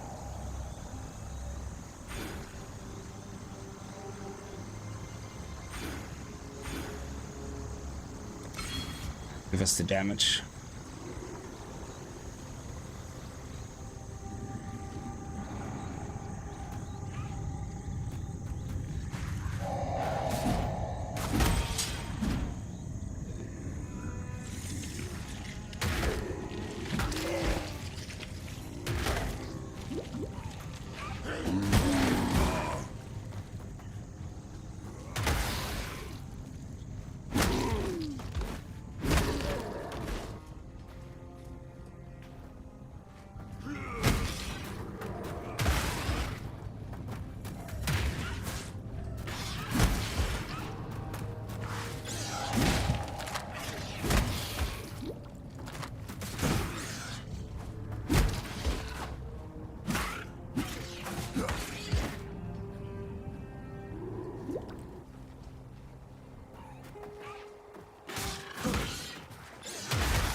Nice. We have... Oh. Okay. Find a use for the strange cliff in the mud floods. Okay.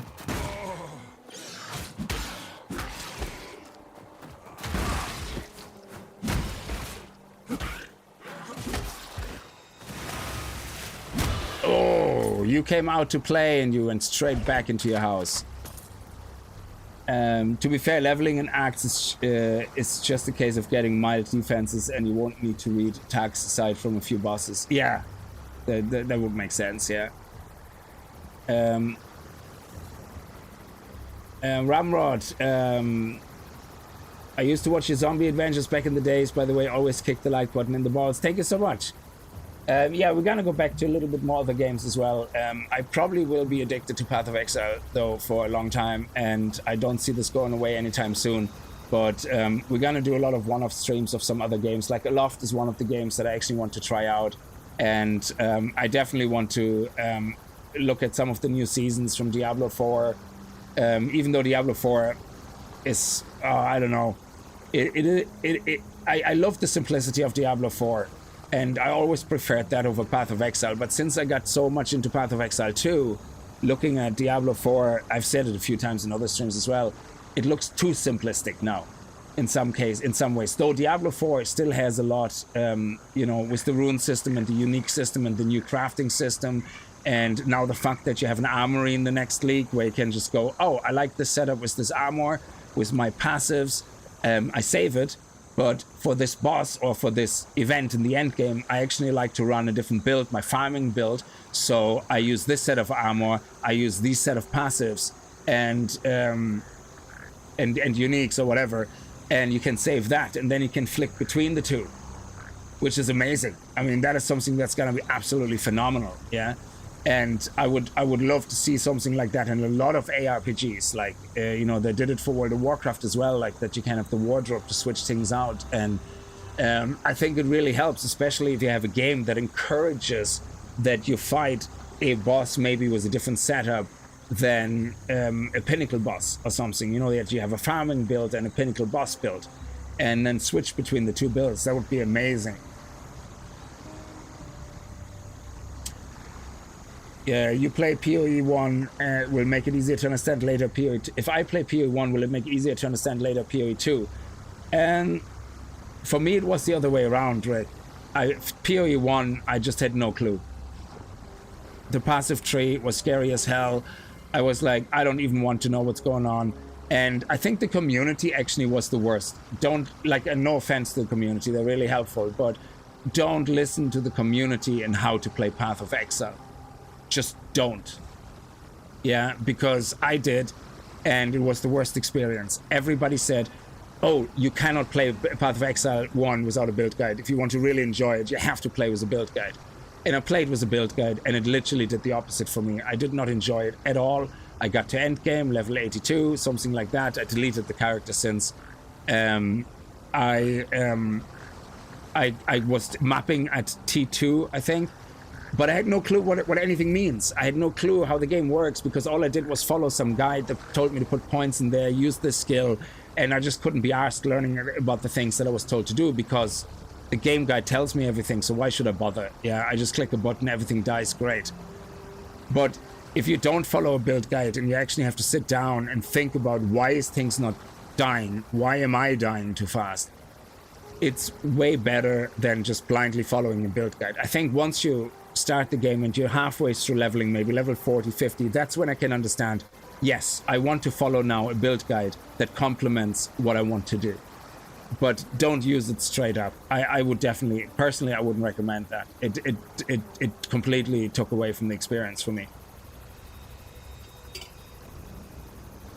So, yes, for you a build guide works, great.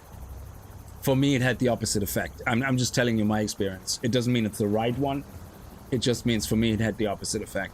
And after playing PoE 2, because it made it so much easier to understand how the systems work, I actually restarted PoE 1 and was like, oh yeah, this makes sense. The lack of information that you have in PoE 1 is less scary when you played PoE 2. That, again, that's based on my experience, but it might work differently for you.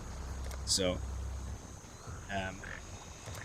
but I would say PoE 2 felt easier to me to get into the game and into the mechanics, and I made PoE 1 less scarier, and I was like, oh, okay, cool. Yeah. Oh, no, dodge roll is not a thing. Forget dodge roll, it's not a thing.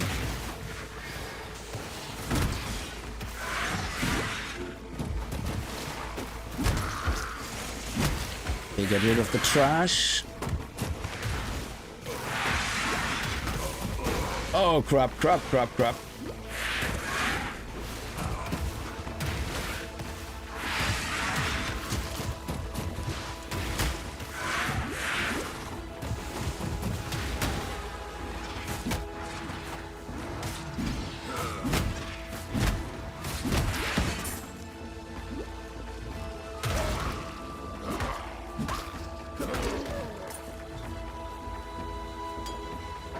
Okay. Yeah, the build guide was mainly because of the difficulty in respecking, yeah? So you nearly had to plan the skill tree for level 100, yeah? But while that is true, I still think, again, personally just, playing a character to level 30, 40, having the difficulties and then thinking, oh, I should have probably done that and that. The self-realization of how you should have done your points differently, I think is so much more important. So, because you end up saying, oh, do you know what? I restart my character. Screw this. I restart my character, and this time I do the build like this. And I think that is more important than trying to get that first perfect character to level 80. I think the way PoE 1 feels to me is like you want to restart your character with the way that skill system is, yeah? After level 20 or 30 to say, oh yeah, this didn't feel right. It's a pity that you can't respec easily, but that means you have to restart your character, yeah? But now with the Settlers League, I hope that it stays in. You can respec with gold, at least in the Settlers League you can, which makes it less scary. But again, in PoE 2, that's what I did. I played and I said, oh, this didn't work. I hit a wall. So I had to farm gold and spend 50,000 on my first complete respec. That helped me a lot. But if I wouldn't have done that, and I would have followed a build guide, I wouldn't have never had the self-realization of why my build was broken. And I think that self-realization is a huge part about understanding how something works.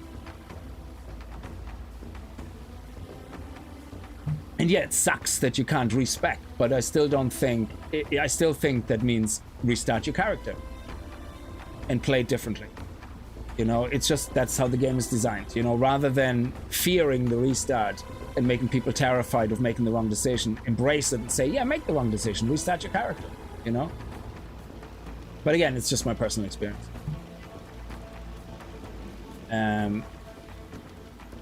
Maybe you can answer the question for me. I'm only accustomed to Diablo 3, so with Diablo 4, are there actually builds now in terms of PoE? Yeah, but it's all more simplified. Like, you have about 2-3 build possibilities, I think, per class. So you still have some versatility. Yeah, so each class has about 2 or 3 different possible builds. There's always going to be a dominant one, but there still is some versatility.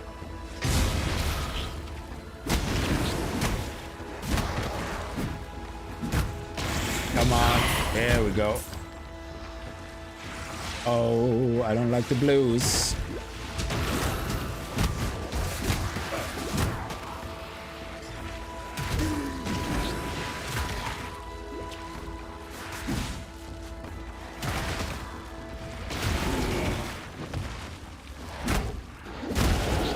To kill.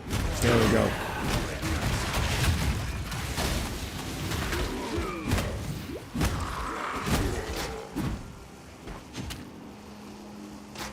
Okay. So will 3 slots, even if they're not of the perfect color combination, give me more resources than 2 slots? Is that why it marks them a little bit bolder and goes, yeah, this is a more important item? Maybe this one is because it has movement speed, but yeah. Oh, I got my first teleportation skill. Scroll. Black storms descend on us from the north. Unnatural tempests of rage and hatred, lashing our backs, tearing at our houses. The rain is shot with shadow. It withers our crops, sickens our livestock. And the wind carries with it a restless spirit that breeds melancholy and madness. Are these carvings part of the League, or are they part of the base game? Tales of misdeed around our resting minds. We try not to listen. We try to remember ourselves. Some of us forget. Brothers fight. Brothers die. Calm punishes those that quarrel, that steal, that murder. Yet still the nightmares goad us into malefaction. We Karui are banished from sleep. So yeah, This is not what the elders told us. That's interesting. Increased melee attack speed or melee... I think I'm gonna go for the speed because that is always nice. So if we apply that, also increase our damage, but also makes things faster. PoE is one of those games where someone you know helping you makes it infinitely easier. No, I totally agree. I think getting explanations alongside, and this is why PoE 2 works so well, because it has these whole built-in explanations where you hover over something and it explains you what it is and what an ailment is and what, you know, and I think that has made it really easy. So, and that is, I think, lacking here in PoE 1. I don't think it explains you anywhere what is an ailment, what is elemental damage, you know, things like that. I don't think it does that unless there is a page somewhere I'm not aware of where it shows like that explanation in like kind of a help menu or something. Yeah, but that's absolutely correct. Yeah. Oh, look at that! The sailor has returned. Nice. So having someone explain that to you absolutely makes sense along the way, and that is a big gap. But if you think about it, someone had to learn that. Any game you play for the first time, somebody played it as well for the first time who had to figure all this out as well. So would it not only be fair and possible that you can also figure that out? I mean, it doesn't mean that that you need to have a PhD to figure it out. Someone figured it out, you know. So surely you can as well.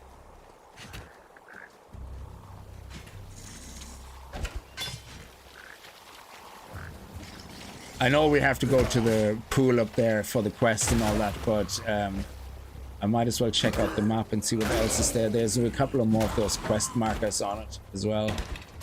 And we'll get some more scrolls, why not?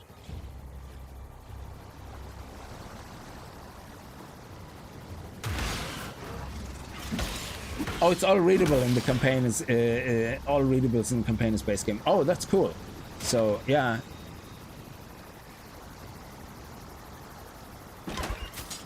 Rusted hatchet. Yeah, so that's this is why this shows up like that, because it's a 3 whatever. Yeah, I just think when people are used to games like I don't know, the more modern kind of games that over-explain everything, and failure is kind of, oh, you actually have to be really, really bad at a game these days for you to fail and die, you know? And it's like, I think that's why PoE works so well. It's kind of a little bit more like the games we used to have in the 80s and 90s, where if you die, like, you know, like there's no consequences, but what I mean is it's harder, you know, the possibility of dying is much more prevalent, yeah? And I think a lot of games these days coddle you away from dying. They don't even let you die. Even if dying has no consequence, they don't let you die. And it's like, you know, don't give everybody a participation medal, you know? Yeah, they might not win. They're not losers, but they're, well, by definition, maybe they are because they didn't win. But you don't have to call them losers, but you also don't have to coddle them and go, oh, you didn't win, but here's still some rewards for being amazing and trying. And it's like, you know, sometimes you just don't get anything unless you win. So it's just the way it is. So if you lose, you have to retry and retry, and you will get your reward when you win. And that's okay.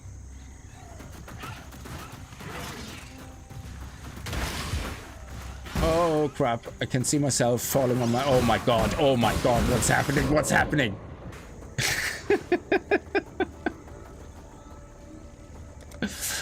Like, what is happening here?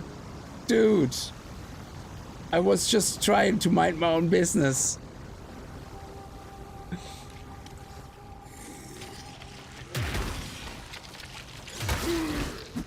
Okay. You see, you have to keep backing up before you hit somebody, and you keep backing up into more mobs and into more mobs, and it's like, okay, I'm sorry. Okay, let's get this. Oh yeah, you see, no. No.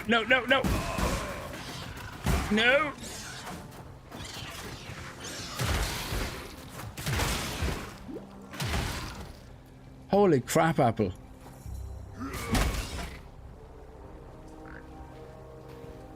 Okay, quickly. Take it. Let's go to... there's another one somewhere.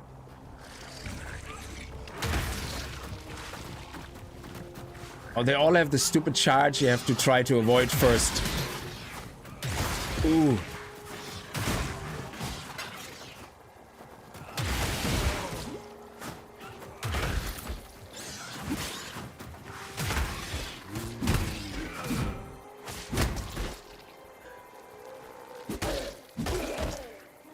God, this is like not pulling any punches. I only started the game. I'm like only a very young spud of a warrior or a marauder.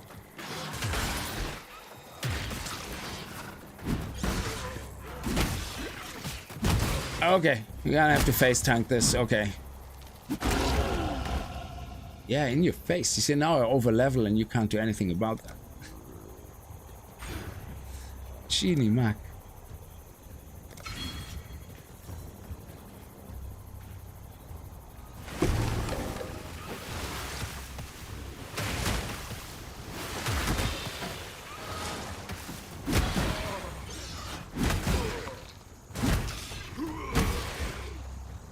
Okay, so now we can go to the door, I guess. Oh, we got a ring? Where is it? Oh, we got equipped. Nice, we got some maximum life. That is sweet. Oh, there's a chest here as well.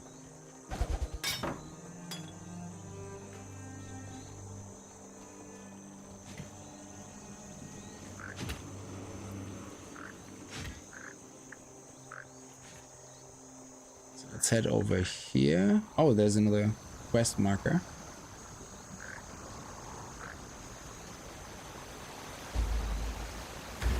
Oh, that's the items we picked up. Okay, so what do we get? Oh, submerged passage is opening. Oh, sweet.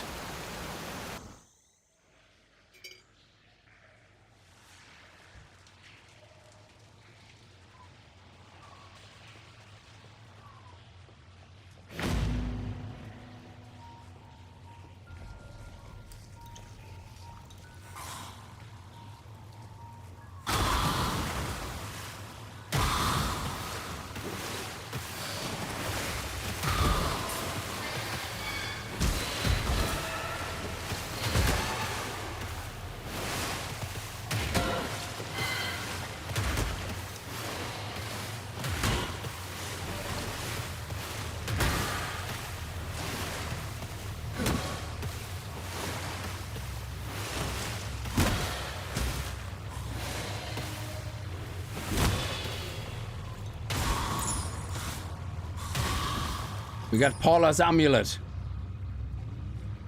Increased mana regeneration rate. Right now, that's actually not bad. That's good. And energy shield. No, don't need energy shield. I suppose. Now, is armor broken in, well, or is armor less effective than the, like in PoE 2 right now? Armor is better now after the update, but it's still more, even as a warrior, it's more effective to actually have a mix between armor and evasion and block from a shield than it is to have pure armor. In PoE 1, I'm assuming armor is valuable more and actually works better, does it? PoE 1 armor is amazing by itself. Okay, yeah. Yeah, so the major difference in usage of armor, never mind how strong it is, from what I understood from watching a few more technical videos on it, is that in PoE 1, when you get hit with elemental damage, if your armor happens to have modifiers in your passive tree that say part of your armor also applies to elemental damage, the way it works is that it is added to your resistance. So from what I understand, so the resistance happens first, your armor adds to that resistance now, and it makes it stronger, and then armor is checked afterwards. Yeah, so whatever damage is left after the resistance goes against your armor, and then armor is like whatever it is, you know, based on how much armor you have, it's, you know, the damage that comes through, like, you know, will be calculated against the armor. In PoE 2 though, the armor check happens first, which makes everything kind of redundant, because if your armor has, say, 25% of armor also prevents elemental damage, if you get hit with a 10k fire spell, that means nothing, because the more damage you get, the less effective is your armor. So having armor check happen before resistance is rubbish in this case, because it literally does nothing. Especially if it's like 25% of, like, say 30k of armor, you know, it's like so little that most of the damage is just absorbed, you know, sorry, it's going past, and your armor is useless against that attack. But if you have resistance first and you have your 75% resistance, and then the armor check happens, it becomes more valuable, which I think it's in PoE 1, it's that it works that way around. First resistance, then armor check. Meanwhile in PoE 2, it's the other way around, from what I understand. So, which makes it kind of modifiers on armor in PoE 2 less important or less strong, I guess, in that case. So we have armor on this, we have evasion rating on this. Evasion is useful, I guess. But I'm a Marauder. I go with armor, so none of this applies then. Well, this one has armor and energy shield, but 33. How much more armor do we have here? This is 37. And has life regen. So I'm gonna wear this purely because, not because of the energy, that's just whatever. It's just it has more armor, but it also has life regen, which is pretty neat. So I noticed I don't have a belt yet either. Okay.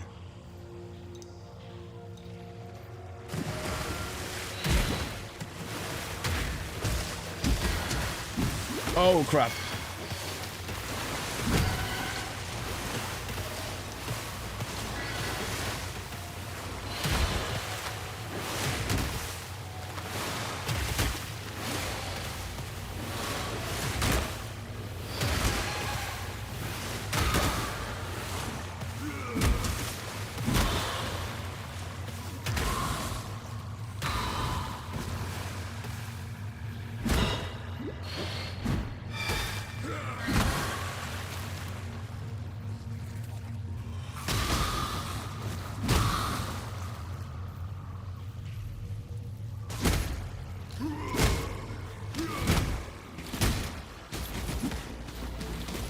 Oh, these guys turn into little guys after I kill the big guys. Wow.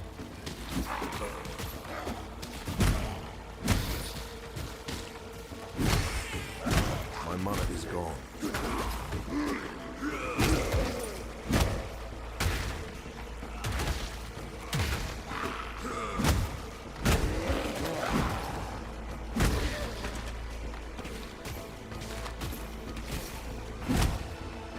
I cannot carry this. That's okay. So this one here is probably stronger than what I have. Let me see. 12 to 20. And it adds physical damage. Nice. So, yep, goes straight up. Beautiful.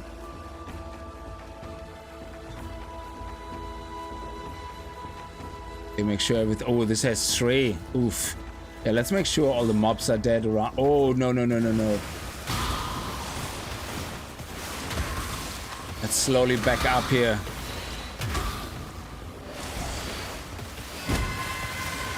Oh.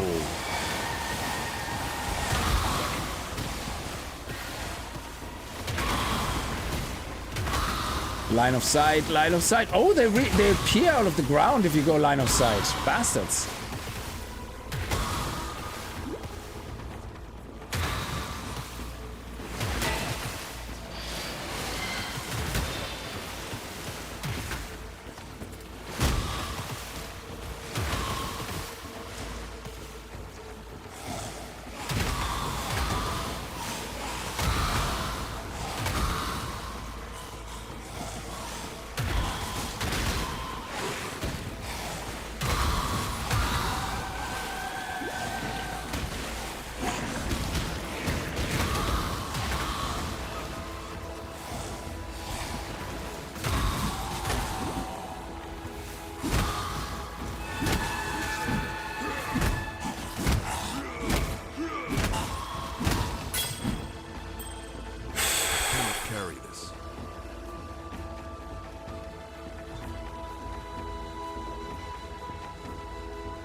Jenny Mac.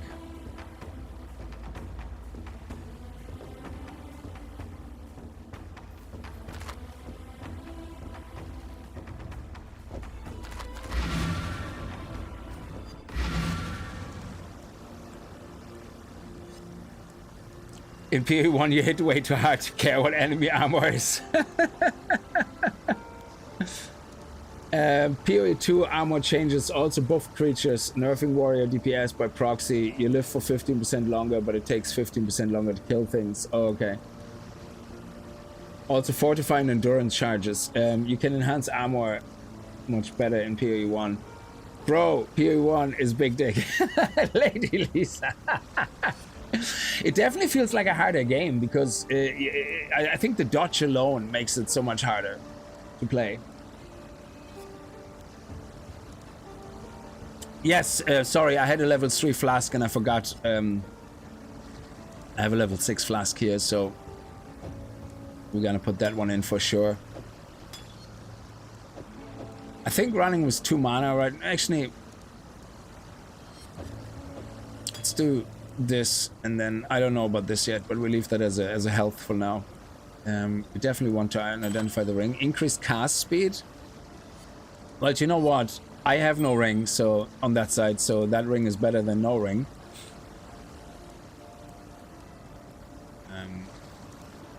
Let's quickly head up here and sell our stuff. So these 3 links, they still only give us transmutation shards.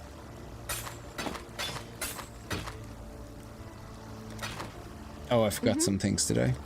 Yeah.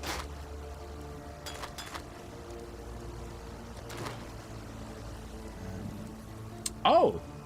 Because I talked to Bastel about NASA, she has things to say about Tarklik as well. Tarklik is as good a man as you can find on this god-forsaken coast. He has some wrongs to right, no doubt. What they are, I've never asked, and I never will. If not for Tarklik, we'd all be dead. Yeah, I just don't like trade. It's I don't know, I don't like the way the game does trading. That you have to go through a website and then talk to people in chat. I'm too antisocial for that. Rose, what do you have to say about Rose? Don't tell Tarklik, but they're the foulest fowl I've ever tasted. Still, exiles can't be choosers. Okay. Oh, he's the chef, I forgot, yeah. The Merry Gull ran aground on the tidal island trying to escape from pirates. As tends to happen here in Wraeclast, her crew met a far worse fate. Cannibals. Tarklik pulled Bestel from some hideaway in the wreckage. The ship's only survivor. Whether the ordeal fractured his mind or whether it was just in his nature all along, it's clear that Bestel sails a different course to the rest of us. Yeah, yeah, I know I get better currency when I identify. I just don't want to waste all my valuable scrolls of wisdom. I only want to waste them on items that I either feel are an upgrade or, yeah, an upgrade, you know, or I'm curious about, you know, what stats they might have, you know. So I'm still a bit terrified wasting them. Right I'm now. sure I get enough. The undead roars. Roaming, rotting rowers, roosting right here in Wraeclast. Squawking, suppurating spooks stalking our sandy seashore.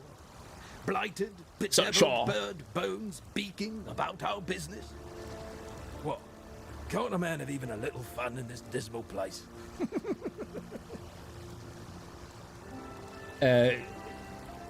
Yeah, you don't like it. Well, currency per hour is nice once you get to the point where you go, okay, I want to do some farming. This is what I like about games. That's why World of Warcraft always will be my favorite game of all time, even though it's pretty shit now in the current state and in a lot of ways. But I still go back and play it with every, you know, release of a new DLC.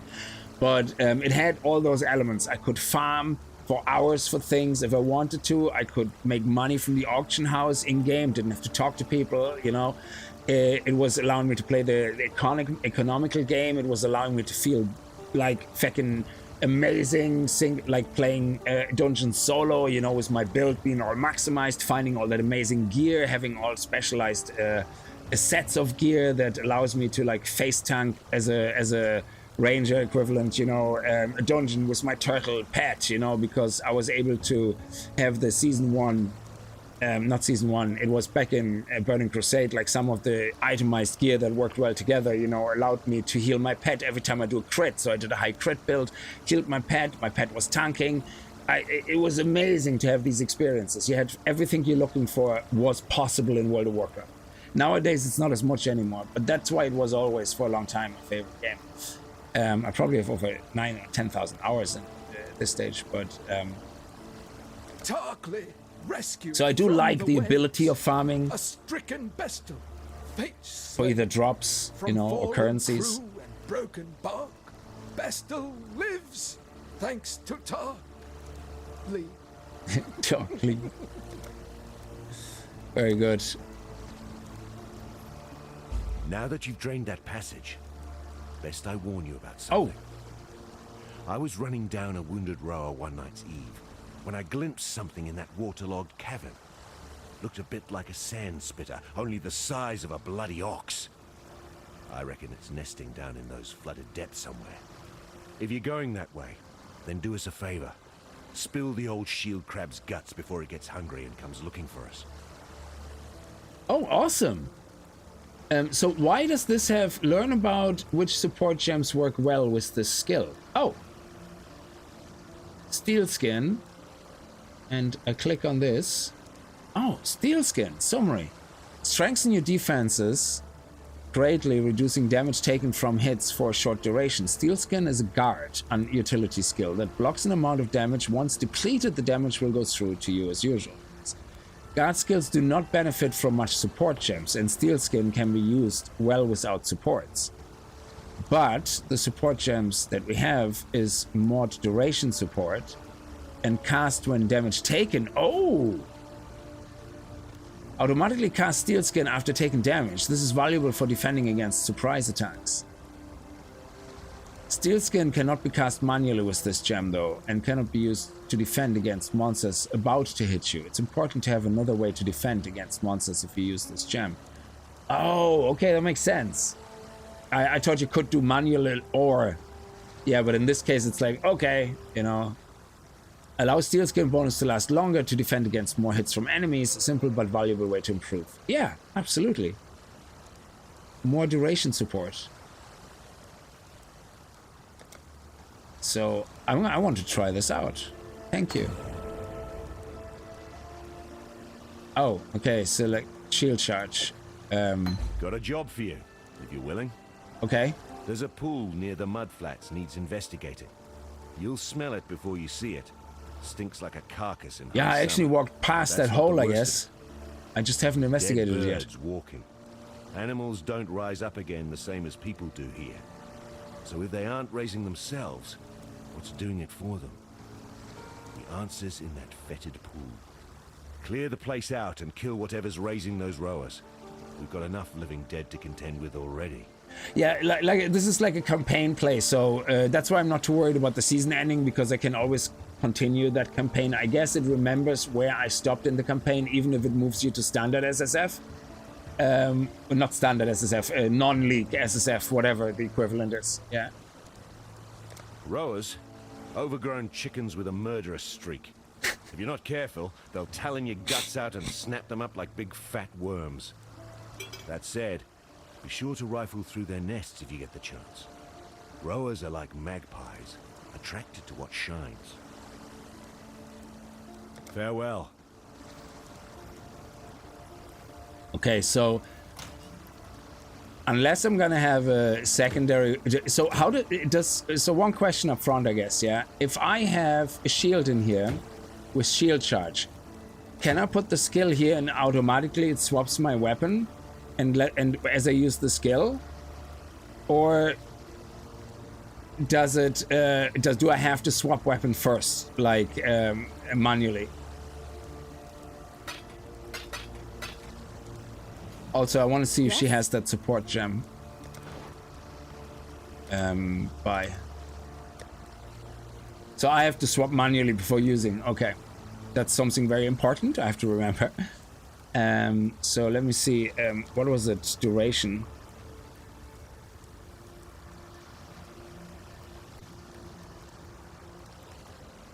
Ruthless support works on both. Oh, I think I only have one support gem here, don't I? Yeah. Oh, Frostblink. Teleport to... Oh, wow. Can use that as a mage build or something. That would be pretty sexy. Okay, so... shield charge. I don't have a shield, so I'm assuming it requires a shield. Charges at a target location or enemy, pushing away enemies in your path and repeatedly dealing offhand damage in a small area. Well, it doesn't explicitly say that you need a shield. Place into an item socket of the right color to gain... It probably won't let me use it though. Unless there's magically a shield popping out. I don't know. We'll see. Steel skin, definitely want to use that. Oh, I have no more spots. Okay.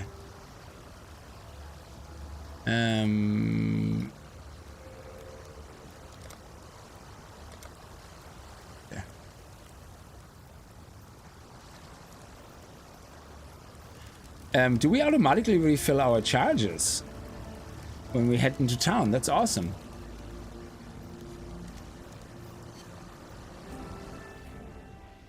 How's it going, H2O? Don't pass out. Okay. Yeah, shield charge doesn't work. Yeah, because I need a shield. It doesn't say that I need a shield, so but I assume I need a shield. So that's I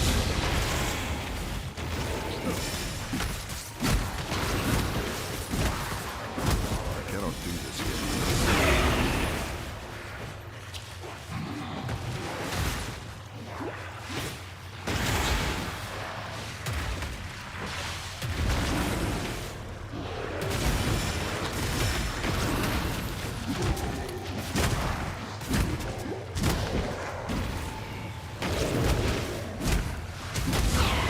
oh, we got a belt.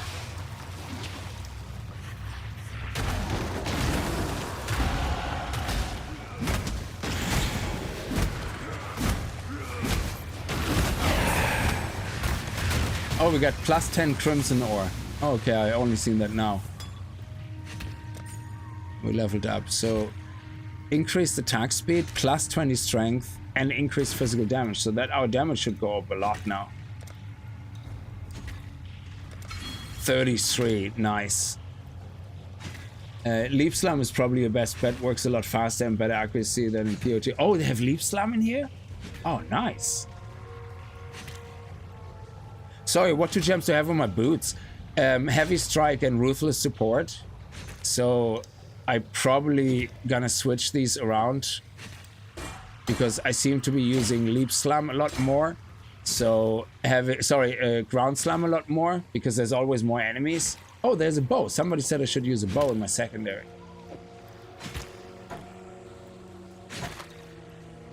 So if I do that... Oh my god, it even changes the skills. Oh, okay. So here we can put this on this, remove that, remove that.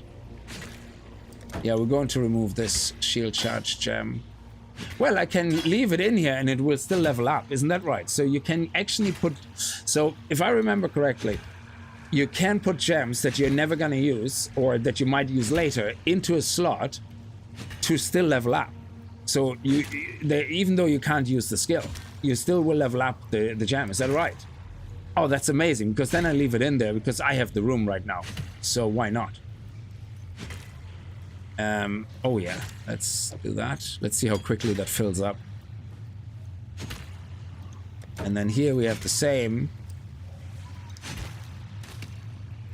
Oh, I like that the main attack actually stays. That's brilliant.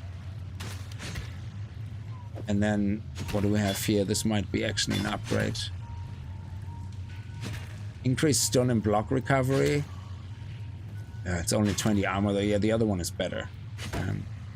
So how do I change X? Okay. Oh, we got a portal scroll. Nice. Let's see if we can get that beast here. And then we can always swap to ranged quickly.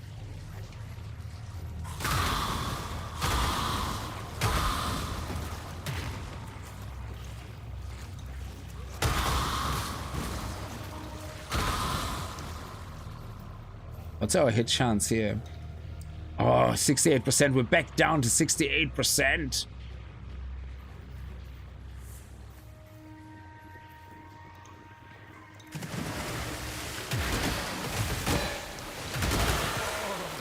Oh.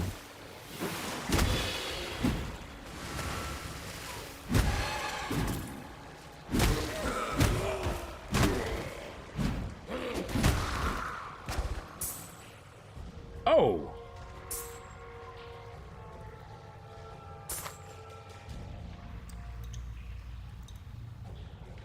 strength to maximum life. I think I prefer the health regen though.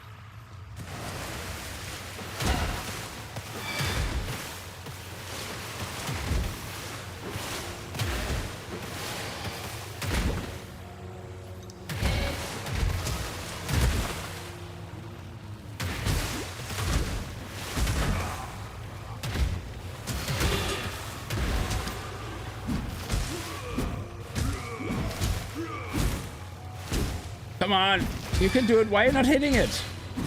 Why are you not hitting it? There you go, right in the face. Don't be afraid. Use your words, insult her, call her names. Oh, look at that. A two-handed sword with some red in it. Oh, I love it. Increased accuracy rating, nice. And it does the same amount of damage, pretty much. So... But the good thing is our chance to hit evasive monsters is gonna go up. And our damage went up as well. Why did our damage go up so much? I mean, this one does 12 to 20. Oh, attacks per second is 145. Yeah, awesome. Now I can't use that though. Oh no. Now I can't use my special attack skill. I don't like this. Ah, I don't like this.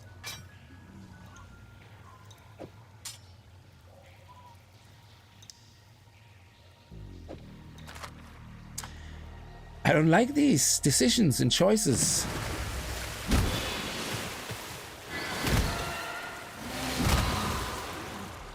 Maybe I can find an AoE skill as well with the sword, because that would be amazing.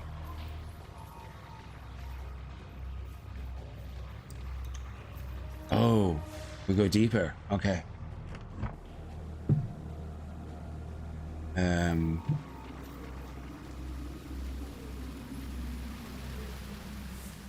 What is all these weird things?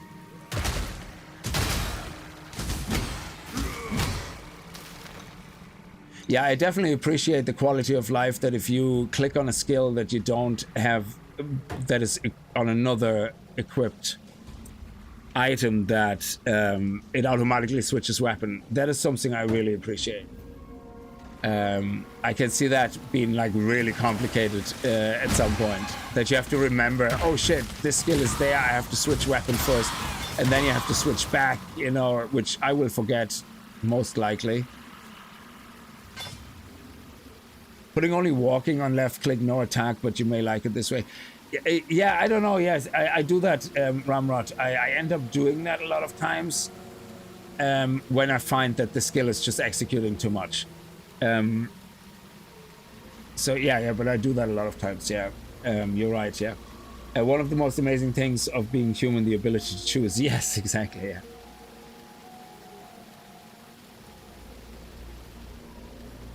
Okay, so, ooh, chest.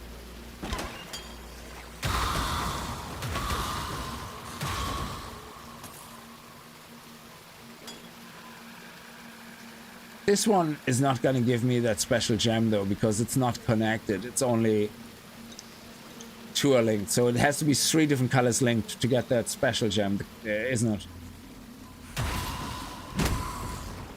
Actually, I'm gonna try to only do the right click and not the slam, and then I'm gonna move this one out here again.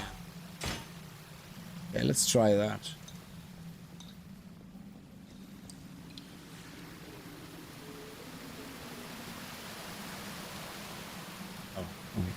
Nothing here. Oh, well, it died, smacking it once. So it definitely feels strong enough. Oh, what did we open?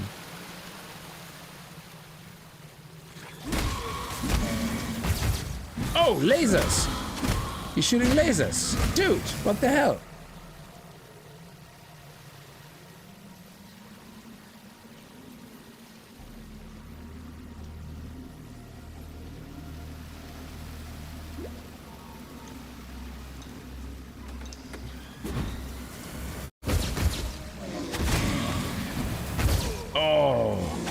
Just what I wanted. I wanted to completely face tank this. Okay, so the next level requires level 7 and strength 22. We definitely level 7 and we have strength 22. So we definitely can do that. Next level 722, we can do that. 7 and 16, we can do that. Okay, and now more damage. Boom, 87.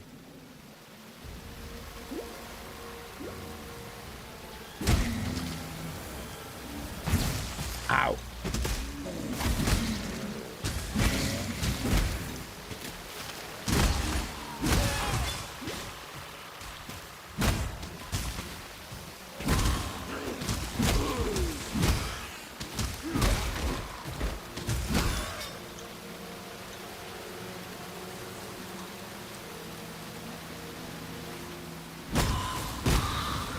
I mean, it's reconnected, but I have what I have already, so it's not going to give me any more from a vendor. Oh, crap.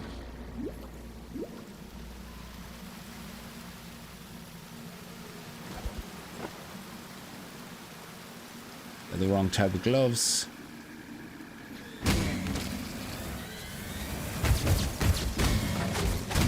Oh, look at that. We got a trifactor.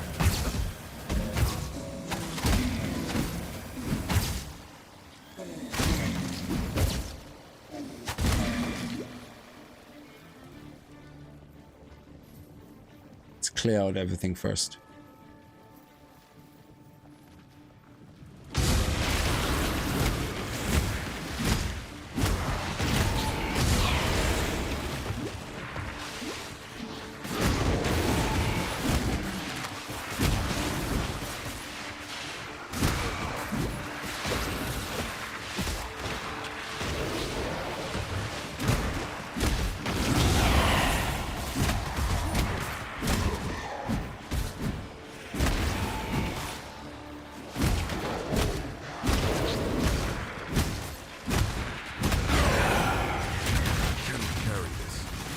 Nice.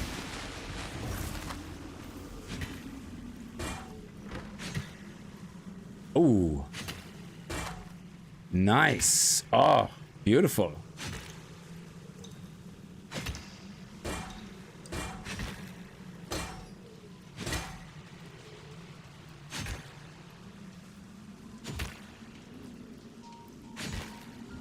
And we got two triple things. Where's the other one?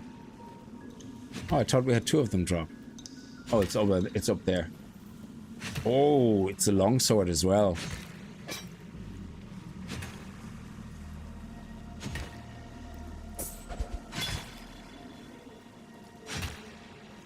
We need oh, so two-handed swords are actually more for dex. Okay. This one has really high accuracy rating though. What's the difference between accuracy rating and global accuracy rating? Does global accuracy rating means it applies to all skills, but 60 accuracy rating only applies to that sword attack?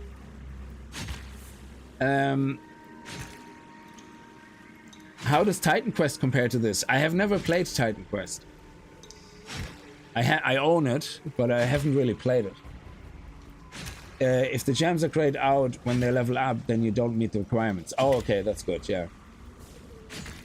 Global accuracy is when you're aiming at planets, yeah. If you sell to NPCs, always give you one chromatic orb back. Yeah, so I don't have to identify them or anything, yeah. So I might actually then go back to maces, but I need a good 200 mace because the attacks per seconds on this are crazy. So, I mean, technically, if I would, let me do this, for example. If I would, oh, it doesn't have a red gem in it, yeah. Doesn't have a red gem socket.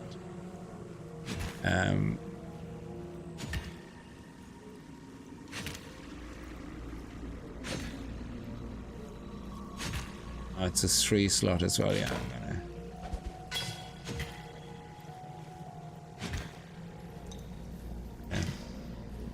So I haven't found what I'm supposed to kill here yet, I think.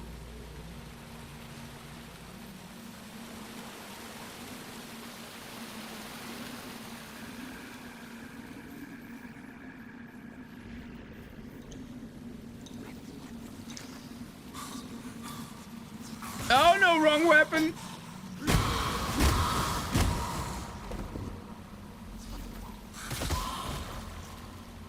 Oh, I have a point, I forgot. Okay, so I'm gonna go into accuracy rating right now.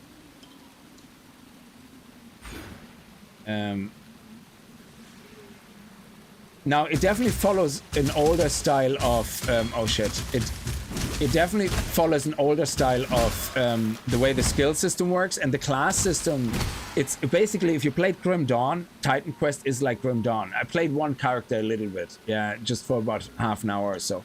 So the way the class system works, which I kind of like, is when you get your first experience point, wherever you're putting it in is kind of like where your class is gonna go. It's really nice. But yeah, Titan Quest, if you think... oh shit, is that the big boy? Titan Quest, if you think Path of Exile 1 is lacking information on things, there's zero information on things. I think in Titan Quest, you just have to figure it all out. He just did the touchies out of the water. Oh, damn it, I can't even hit it. Oh shit, what? Oh, essences! Oh, nice! I'm so dead. Okay, let's... oh man, I do need my physical attack for that. Oh man, I don't know if my attacks are good enough for that.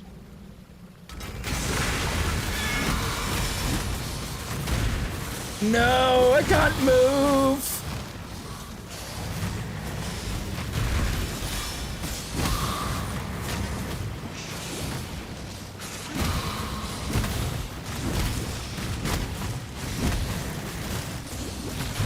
No, don't touch me!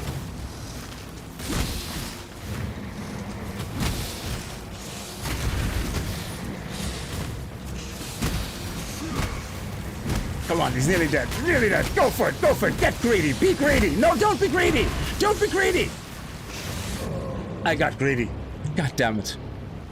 It was nearly dead. Oh, no. No, why did you do that? Why did I do that? Oh, I wanted to click the other one. Damn it. Still alive, are we? Yeah, just about. So... this one gives me 1. And this one gives me 1. Yeah, awesome.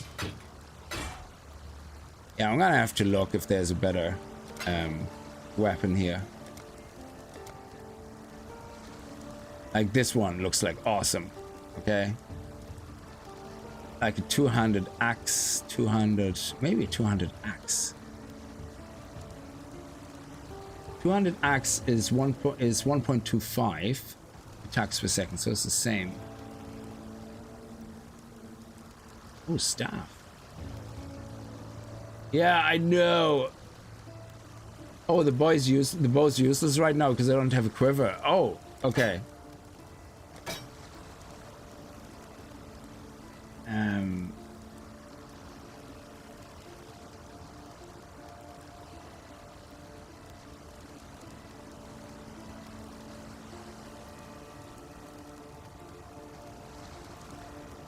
One orb of transmutation. Okay, take it. Yeah, because now I can use slam again.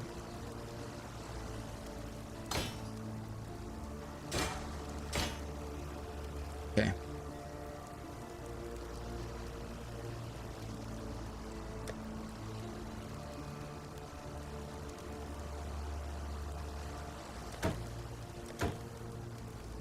Stay sharp. Oh, yeah. There. Welcome.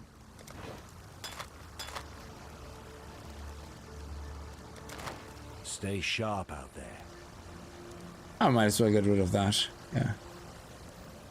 Still alive, are we? Stay sharp out there. Giving me the sword. That's funny. Oh yeah, I lost my portal, so I have to go to the submerged passage here. But I should still see where my exit is. Are the monsters still dead though?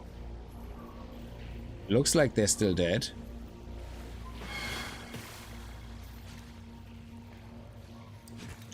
Nice. Awesome. So yeah, I can just run back down. Sorry, I completely messed that up. Maybe look to Resolute Technic Note. Yeah, somebody mentioned that already for the evade hit. However, unlike the warrior in Path of Exile 2, I also saw that we have a lot of plus crit notes. And I might actually just like to worry about my accuracy manually and add a lot of crit damage and see if that works. That would be pretty sweet. Because that's on the warrior in Path of Exile 2, it's nearly impossible, I think, to build up any valuable crit percentage. Because there's no passives around close by that do crit damage. Well, crit damage, yeah, but crit chance, not as much. Like none, even. I think you have to go quite out of your way to get into the crit chances. So it makes more sense on the warrior in Path of Exile 2 to... Oh, you sneaky bastard.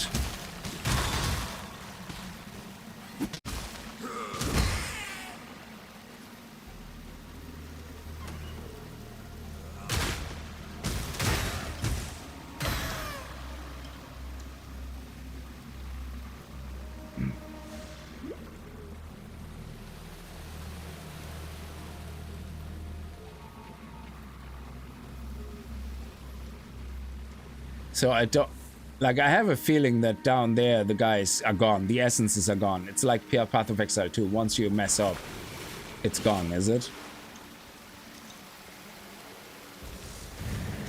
Oh, it's still there? Oh, wow. Oh, it even remembered how much damage I did to it? That's amazing. Oh my god, I love that. In Path of Exile 2, they would be like, well, yeah, you suck. That's it. Done. Oh, it's because it was part of a quest. That's probably why it's different. I thought that thing that comes out of the water is what we had to kill.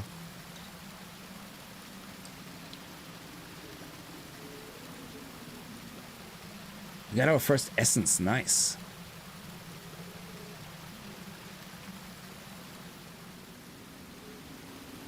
So that was part of the quest. Okay, so maybe it's like in Path of Exile 2 with other essences that I thought he was the guy we had to defeat, kind of, at some point. Well, that's fine. I don't mind. Could always get a one-handed club or mace and a shield for second weapon set. And a ground slam and shield charge. But I have to keep manually changing weapons. That's so weird. Well, it makes sense, you know, that you have to, but it's just... Functionally, I don't know how easily I can get used to that. Having to manually change weapons all the time. I suppose it becomes muscle memory like anything else. You go like, oh, I want ground slam, so X, ground slam, X back to do the main attack. Yeah, okay. Yeah, I suppose. I can just leave now, I guess. Yeah, I don't really need to...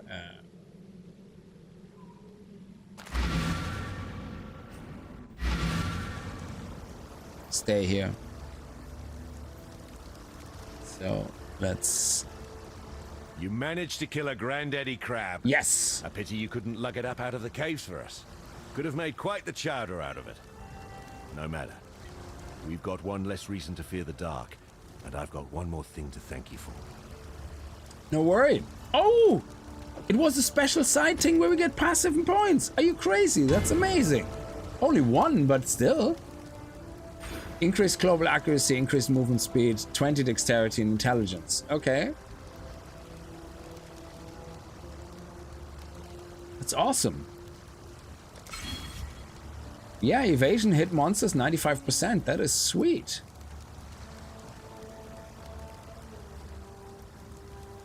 Yeah, this one is just there to level it up right now in case I ever change my mind and go into a shield. That is pretty sweet. How you going? Oh, can I actually buy things? Or do I have to take them out? Or is it enough if I have them? Let me see. If I want to buy things... Oh, it actually remembers I have an orb of transmutation in my... Oh, that's brilliant. I love that.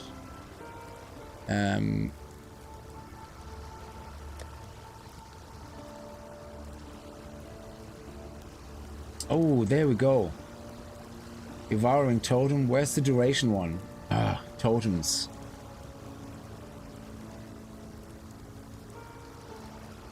Steel skin doesn't work with steel skin. Yeah, I'm still looking for that steel skin duration one. Goodbye. If you have enough in the stash, it takes it out. Yeah, that's brilliant. I love that. Greetings. Yeah, it's just gonna have to go in this way, I guess.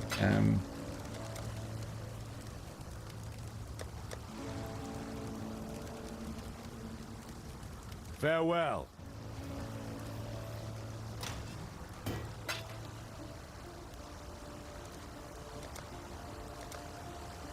So we have our first essence. Nice. Okay, so now mud flats. Yeah, that's fine. I can go here and the mud flats are here. Submerged passage. Oh, there's actually another entrance from the submerged passage. Interesting.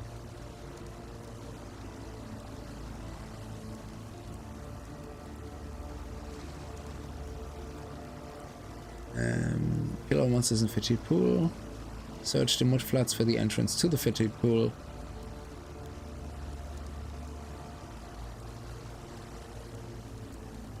Yeah, let's go here. We clearly missed something. Oh, ow.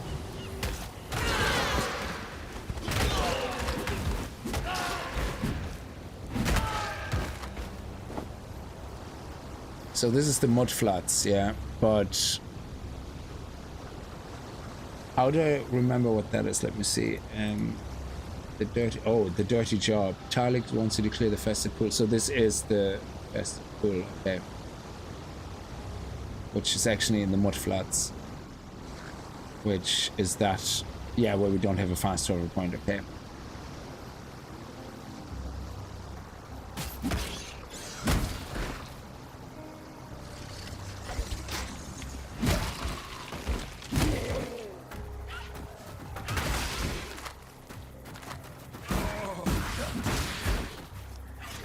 Triple hit, exactly how I wanted it.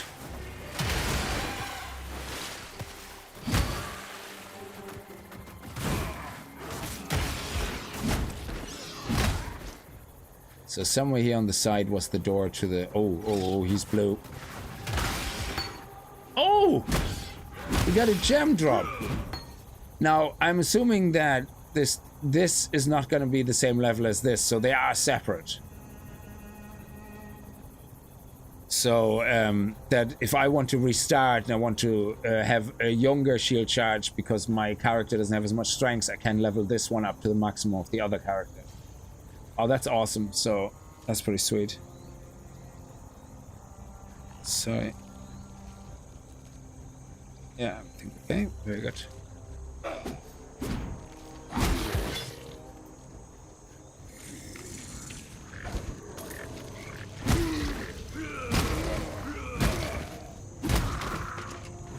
Oh, there we go.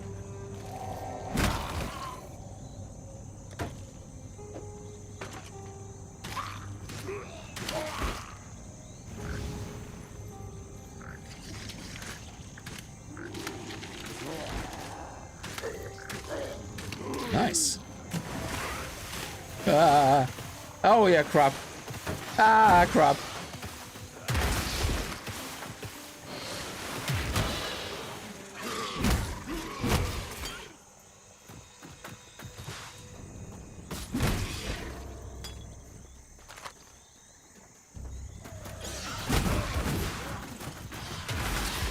I don't have to pick them up again. Yeah, let's do it.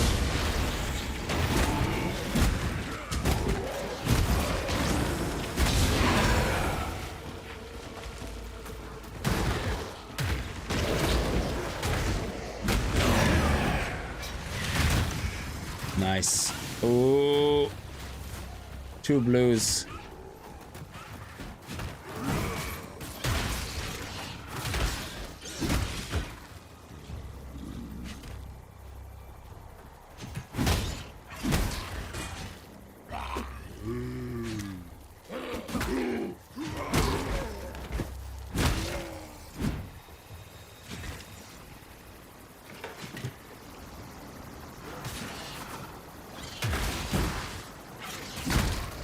This is where, yeah, the submerged passages. We don't need that anymore.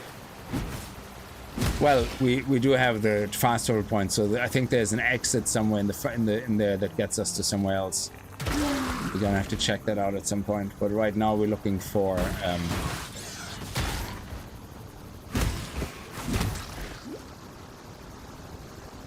the mud flaps.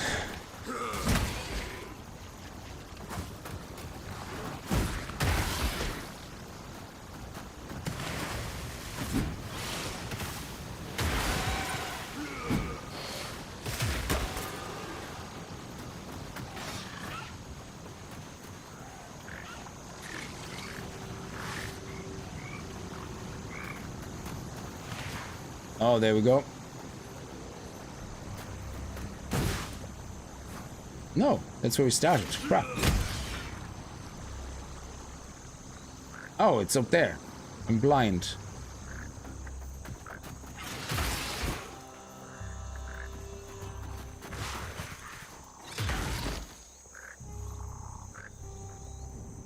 Was that it? Oh, I just missed it. I walked past it, yeah. You can put multiples of the same support in the same item with sockets as well if you wanted. It doesn't give you a benefit though, isn't it? Maybe. Or does it give you any form of benefit doing that?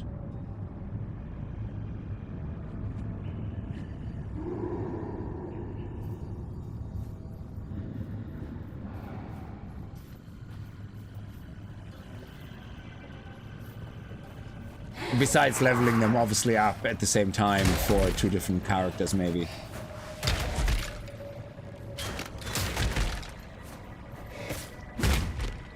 Why are you? This has 3, but it's of no use to me. This is evasion and energy, so I don't need that.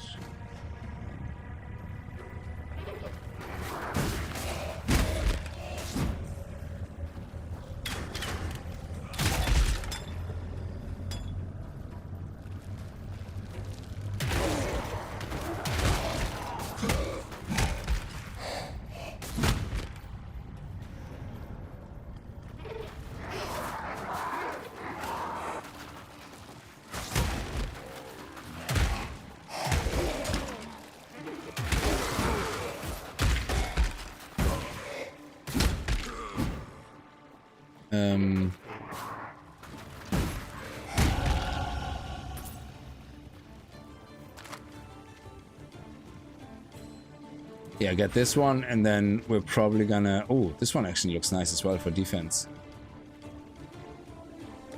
So now our 98%, nice.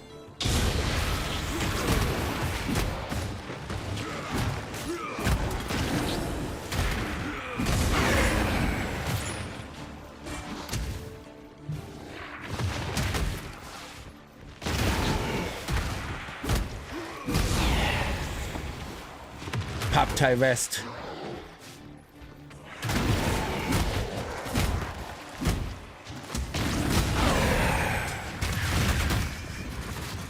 Okay.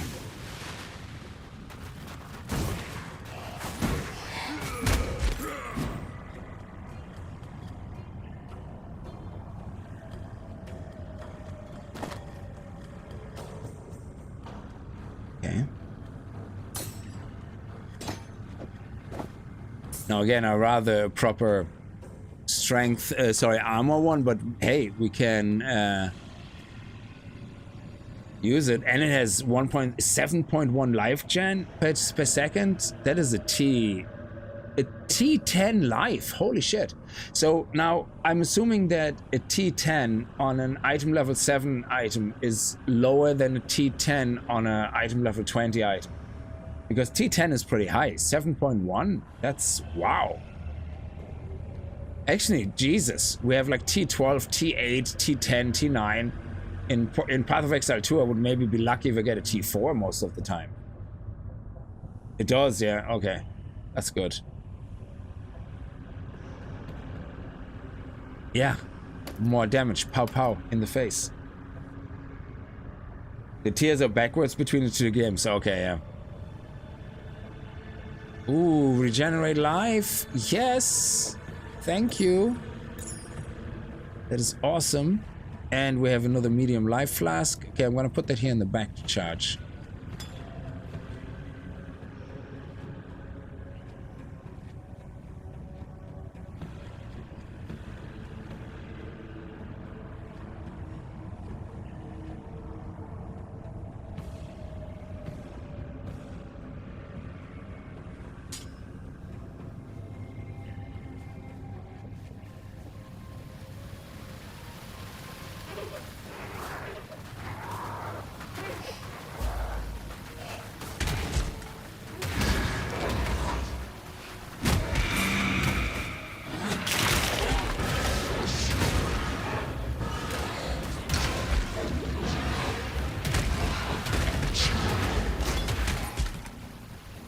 Oh, nice. We got a bow. Cannot carry this. No, you can. Don't be shy. Ah, okay, fine. There you go. Look at that. Nice. Beautiful bow for you.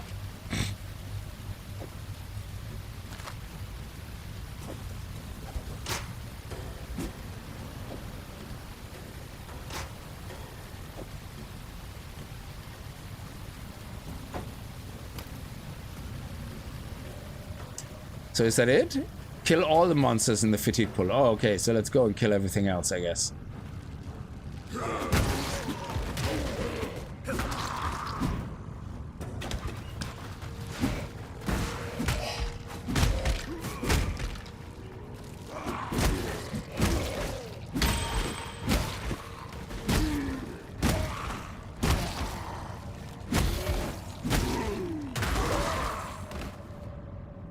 This one is 9 and strength 27. We have that. Thank you. Excellent. More steel skin. I haven't even used it. Yeah, now I used it. It only lasts for a second, though. It's not that amazing, I guess.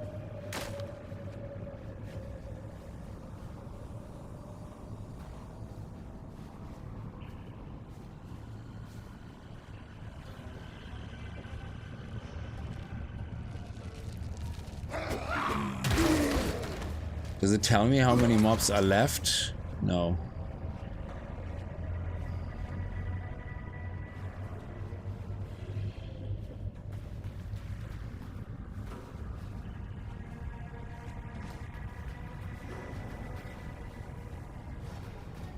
I might as well just check up there again, just to make sure.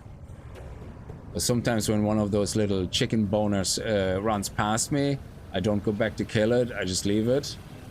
So there could be one or two of them browsing around here.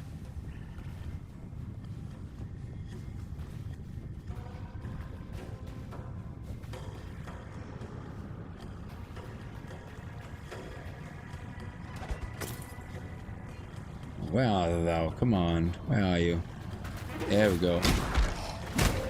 Yeah, I see these two there were running past. Oh, it says one monster remains. Nice. Oh, Christ. Where is that one monster? I think it has to be somewhere in the beginning because I want to do the optional quest. Why not? I don't know if I get an extra reward or not, but it asked me to do it, so... Ah, there we go. Boom. Oh, look. It's all pretty now. Awesome. Beginner's basics. Fully clear the fatigue pool. Awesome. Now I don't have a teleportation thing, so... I guess I could always log out and back in.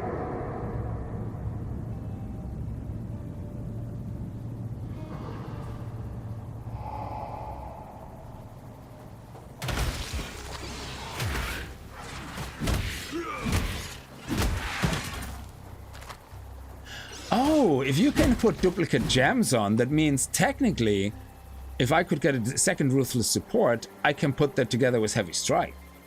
So I could have Heavy Strike and Ground Slam both benefit from Ruthless Support at the same time.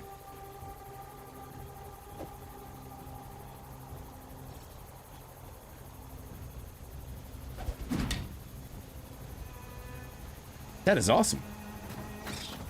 That's so much more flexible.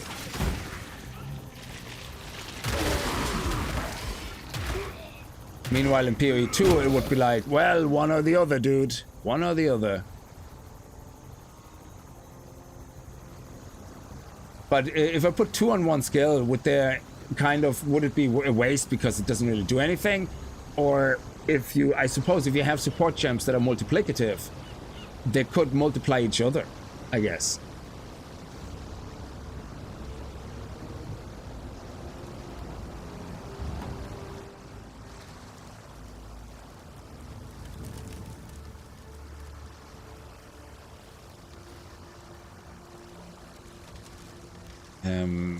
Let me make some room first. Hello.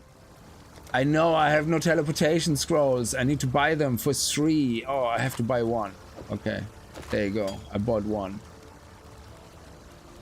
Oh, I can't sell when I'm buying. Okay, sorry.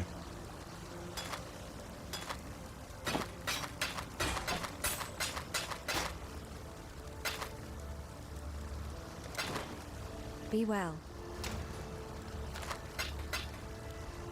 Now, I put this gem into here, into my gem slots, I guess, because this is a second shield charge. I already have a shield charge I'm not using, but leveling up. So, and the amulet, if I want that somewhere, oh yeah, I need to put that into here, probably. Yeah, let's put that into here. Because I don't think I want to give up on the amulet just yet. I think it's nice to have like an amulet in general.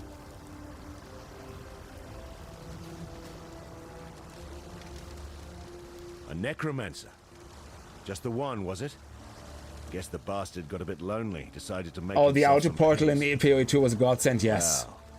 Good to see you don't mind getting your hands good and filthy. Here, to mark a dirty job well done. Oh, nice. 2 passive respect points. I've traveled inland on the Emperor's Road via Prisoner's Gate. Okay. Had to skirt around Axiom Prison. That's the holdfast of Brutus the Warden. Bloody treacherous trip it was. Worth it? There's forest inland. Game, berries, fruit. More food than we can scrounge here. But most here wouldn't survive the journey. Would be a damn sight easier if we could pass through the prison. Tell you what. You carve us a path up the coast. Find us a way past or through Brutus. And you'll have more than a few lives owing to you. So there seems to be like from a story perspective, Farewell. yeah. In PoE 2, you immediately have that threat of this creature with the tentacles, yeah. That the hooded one was stolen. That was stolen from the hooded one. The hooded one obviously knew that the creature was dangerous, was trying to basically not have it handed over, and the king or whatever the evil guy is, he took it over, stole it, tried to make it his bitch, like to take over the world, whatever. So, but in PoE 1, it's like, sure, we have this evil overseeing Lord of Evil, whatever, like, you know, the king as well or whatever. We got exiled for being basically an obnoxious teenager. And, but there's no, well, right now it seems that there's no overarching aim. There's like, the story is like, hey, you know, let's help us out here a little bit, you know, to make our little growth a bit better, take care of some monsters, you know, so we can use those areas, take care of this guy so we can go and reach an area where we have better food and hunt. So I'm assuming there will be slowly then a better overarching story, like something more to, you know, to deal with. The outer portal in P2, yeah, if you have a support that's up to your attack speed. Now, if you have 2 of the same on the same skill, that skill gets 2 times the attack speed. Oh, that is awesome. I love that. Why would they have taken that away from PoE 2? I mean, simplifying some system makes sense. Like the automatically switching of weapons, absolutely. I think that's just amazing quality of life. But diminishing the ability to have two of the same support gems on 2 different skills. I mean, never mind on the same skill. I can see that being overpowered in certain ways, yeah, but at least having the same support gem on 2 different skills. I mean, that would be just amazing. You know, I mean, martial tempo let me have that on Ice Strike, and let me have it on my main melee weapon, you know, where I have stun build up or something, you know, especially in the beginning. That would be amazing. Because it's OP, I know, yeah. But you're not hurting anybody else, you know. It's like Relic, how are you? War Sky Studio, thank you for the follow. Okay, so I guess we now have, yeah, we have to go through the submerged passage. There's a little bit of a question mark over here, though. What is that? Oh, it's a mystery. We don't know. Huh. Oh, there it is. Mercy mission. Oh, yeah, it's the Mercy mission, of course. Yeah. So we have to go back there and see what's what.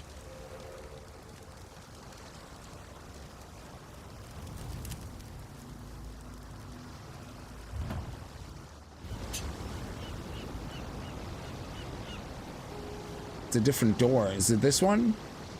Yeah, the Tidal Island. That's where that is. I like to assume they are planning on releasing a bunch of new supports that will help fill that gap. Yeah, that would be nice, because having just one jam to give you a little bit of increase in speed is kind of depressing. It would be nice to have multiple, and maybe have some with negative effects, you know? That you go, yeah, you're faster, but you hit for 5% less, you know? Something like that. I think that's the right place we're in now. Yeah, okay.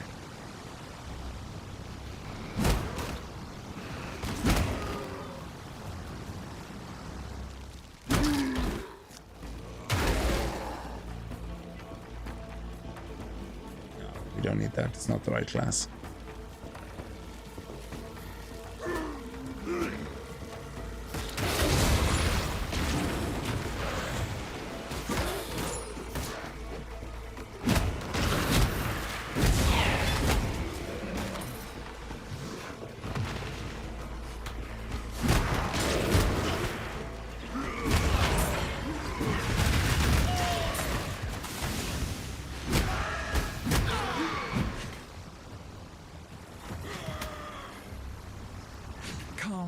Removed the eternal stain from this coast. The Empire's citizens decorate our meeting houses with their heads. Our warriors build homes for our families. Our families till the earth, fish the waters, fill the air with song. The Cardui Way is yet a seedling here, but it grows, gains in pride and power every day. Khan has kept his promise. The time of the Cardui has come. Yeah, I like the way how they did it in Path of Exile 2.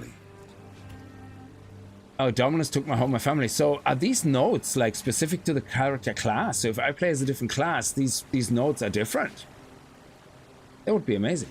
I like that in Path of Exile 2, when you have one of those things being read, it dampens the sound of the game. So even if you're in the middle of a fight, you very clearly can hear the narration, because it lowers the sound, which is great. Sorry there, die baby. Easy, easy. We get Paula's ring. Paula had a lot of rings.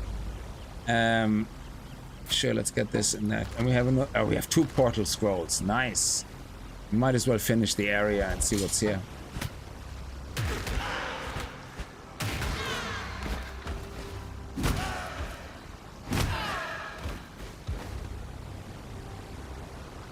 Oh, that's nice that the narration is slightly unique then.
Yeah, okay, let's go back.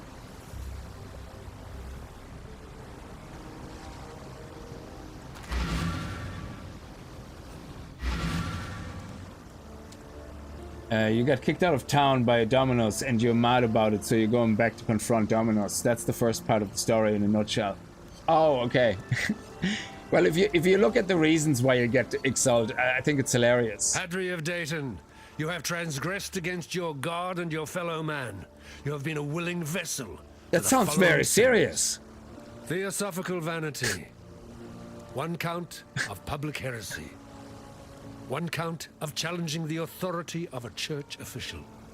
Well, if you read that, you kind of go, okay, that's basically, like I said earlier, every teenager on the planet right now, you know, like, at least. So what? They have the whole population exiled and have nobody left in the village to live?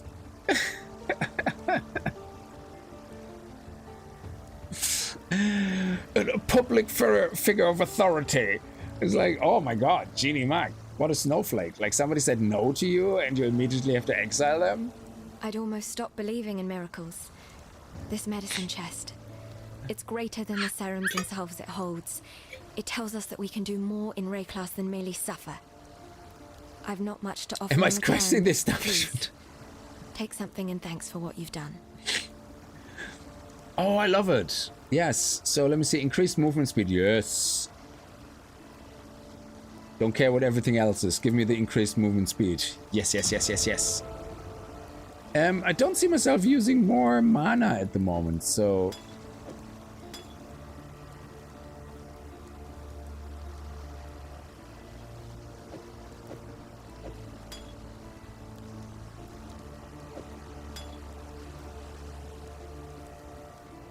Ooh. Oh, they're mana rings, yeah. Maximum mana. Oh, I like that. There we go. I mean, I like another ring better, but... Oh, do we get the chance to bleed duration? No. Why not duration? Okay, so...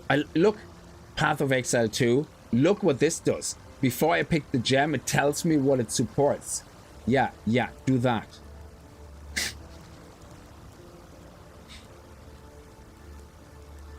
So, because I don't have a support on Heavy Strike right now, because I prefer having the Ruthless support on the Slam. But, it stuns them like for 0.8 seconds, which is nice. Okay, support attacks have 25% chance to cause bleeding. Oh, nice.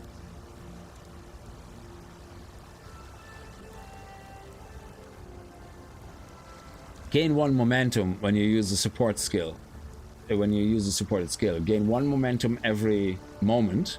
While channeling a supported skill. Lose all moments in life if you move. Oh, this is like a... Oh yeah, that's more for a caster then, I would say. Where you have to stand still and do things. Supports melee strike skills, causing them to also strike at extra targets simultaneously. The extra targets must be a minimum distance from the user. If supporting a minion attack skill, the minion skill will not also strike extra targets, cannot support Val skills or triggered skills. Supported skill strikes 2 additional nearby enemies. That's awesome for Ground Slam. So if we have a triple connect with red, we could have Ground Slam. No, actually, this one, get 1 extra target. That would be pretty sweet. I don't have a green socket right now. Sorry, a red socket right now. I think it's between bleeding and the extra target. I think I'm gonna go with bleeding. Screw that. It's gonna be bleeding. I'm gonna make them bleed.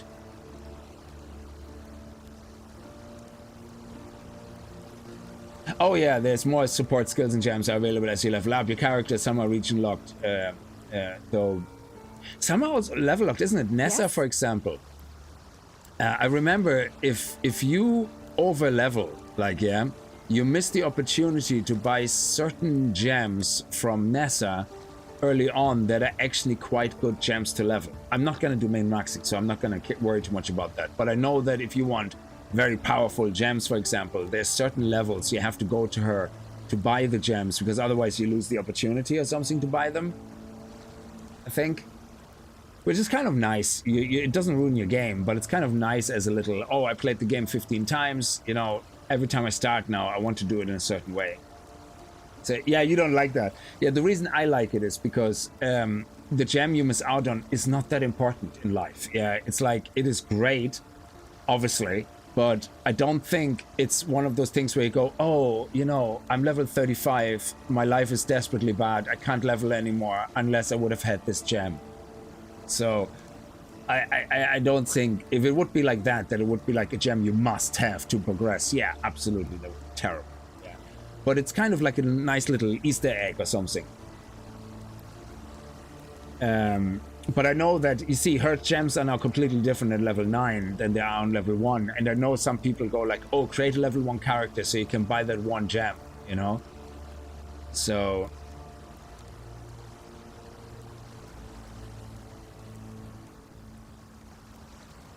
I want to find that duration one.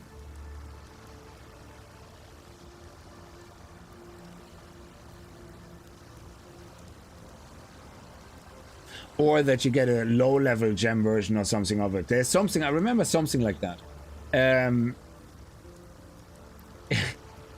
Because if you're new to the game, you have no idea until you... Yeah, exactly, but that's okay. I mean, don't worry too much about things when you're new to the game, yeah? And your English is crap today. Rick, don't worry about it. Your English is always crap. It's as bad as mine. Do we have a blue support gem here? No. Steel skin. Yeah, I'm not going to worry too much about things like that yet, but this one, chance to bleed, so I need a connection for that. I don't have a connection. That sucks. Now, you see, now I have to worry about connections. Maybe we have a connection here. Yes, okay, so I'm gonna take this guy, and I'm gonna put this guy in, even though this one is armor and this one, well, this one has more armor, yeah? But now I can put this guy in here with the bleed. Nice. Oh, look, it even adds it now to the heavy strike. This is awesome. It now says, because this is so much nicer, like hovering over the skill and seeing all this. Because I think in the moment in Path of Exile 2, when you hover over the skill there on your bar, all you see is the actual heavy strike, attacks enemies, and that's it. If you want to see all the other details, you have to open your jam, read through all the rubbish. I think having something like that is so much better. I want to have it both. I want to have what they currently have in Path of Exile 1, plus I want all the extra information that we have here that they don't have in Path of Exile 2. But I want to also have that. That is so nice to have the summary on the hover over. That is so sexy. Oh man, that is sweet. It's a nice short way, so you don't have to open the extra menu, you know?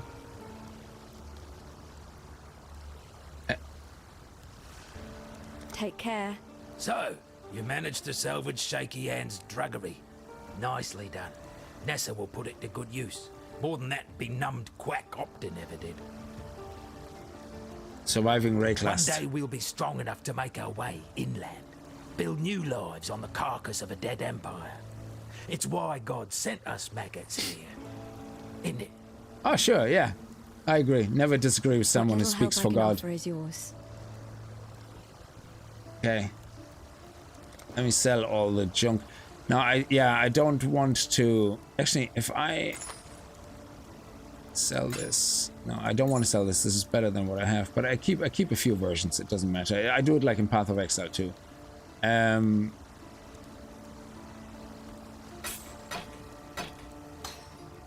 Oh yeah. Let's take this out and make sure we continue leveling it. Yeah, there you go. Yes? No, this is the one I want to keep. Just in case I need another... well, I can buy a better one anyway, so it doesn't matter. Goodbye. So, if we go here, we have another amulet like that, and here we do the rings over there. Or down here for now. Yeah, level 30... It's a 30 maximum mana is great. It's wonderful. So... Supports are usually circular. Yeah, they're easy to identify. Everyone here speaks Spanish for some reason. I don't know why. Well, tell your girlfriend to speak English with you. Yeah? Just tell her. It's okay if it's early. Don't be worried. Premature is normal for guys. Like, you learn a lot of good English. Anyway, let's see. We have to go past there. Okay, so King's March, here we go. We have to go forward into the prisoners. Yeah, so we have to go to the submerged passage now and see what we can find on the other side. Okay.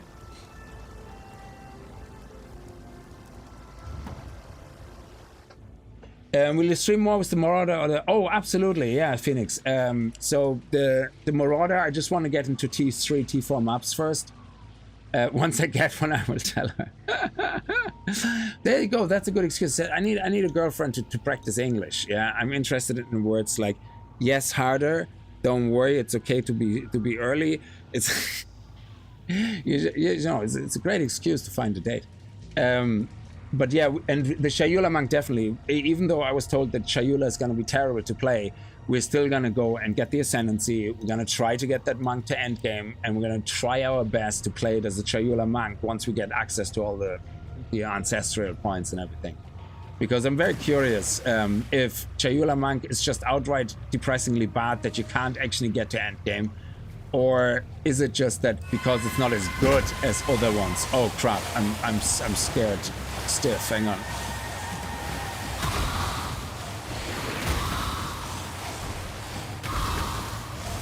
Bleed! Oh. I forgot I'm so out-leveling this area at this stage already. I didn't even get to enjoy the bleed effect on the mob, but yeah, okay. So let's see, there's somewhere an exit in here, I believe. That gets us to the next area. So, but yeah, we definitely stream more of this. I just wanted to mix it up a little bit. I really enjoy this actually, Path of Exile 1 so far. And I still think it feels different enough that it's... I think combat feels different as well, because it feels like you have to pay more attention where the mobs are for some reason. I don't know if it's graphically the reason, or I think there's more... It's easier to identify a lot of mobs in PoE2, I think. Even though some of them still blend with the background. Oh, that actually applies for a long time. That speed movement is, wow, it's amazing.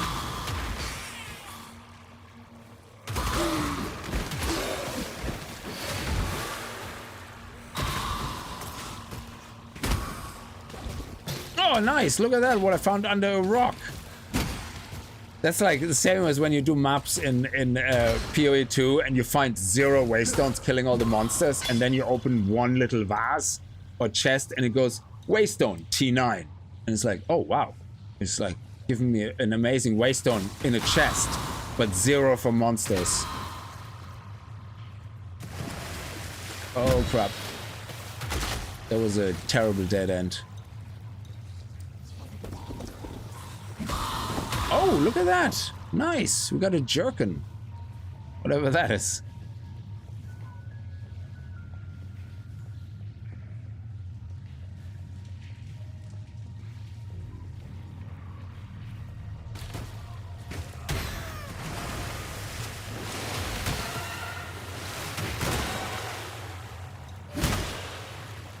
Wow. Don't like that they were so up so high and I couldn't get to them.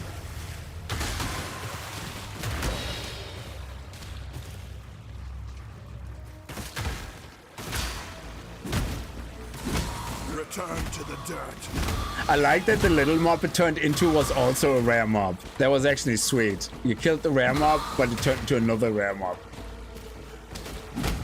What do we get from that?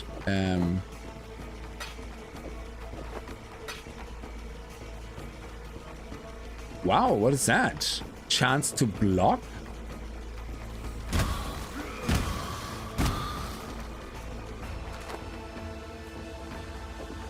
Oh, it's an offhand. I didn't know what that looked like. Is that a shield? Evasion? Evasion? Yeah, we need the red gem on it though. Do we? No, not necessarily. Increased evasion, maximum life. That is very good.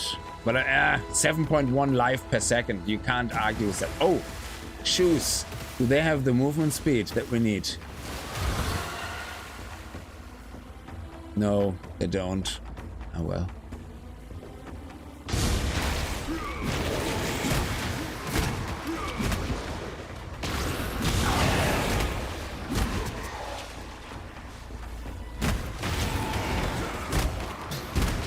Oh, an orb of alteration. Nice.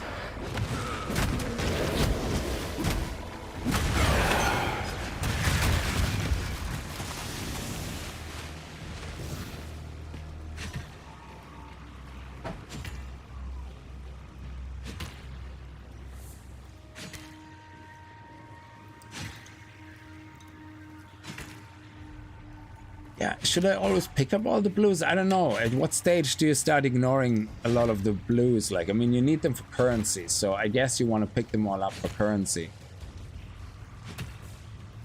Oh, this might actually be an upgrade.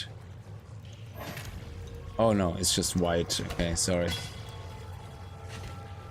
Always finish the entire area, never know what's going to drop. Yeah. I'm terrible for that though. I usually have a lot of gaming OCD like that, but I found in Path of Exile 2, I just look at the map, and if I don't see a special mob icon anymore, nope, fine, don't care, I'm finished, I move on to the next map.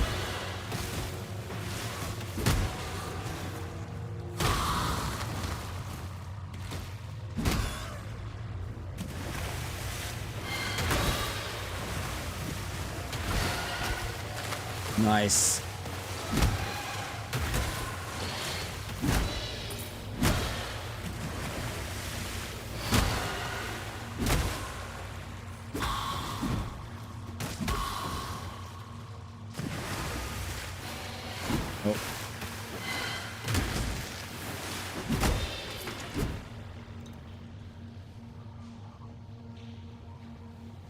Okay, that's it. We're out.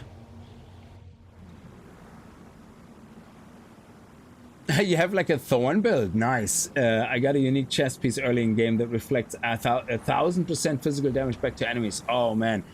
I yet have to come across a game where there's a really good thorn build. I think Diablo 4 has a really good thorn build that you can do. Yeah. But I think it requires a lot of special gear and like uniques that have all that special high percentage, you know, reflect damage. But I know that in Path of Exile 2, for the warrior, there's actually a couple of passives and notables which have a lot of thorn damage. So I wonder how easy it would be to do a good thorn build in Path of Exile 2.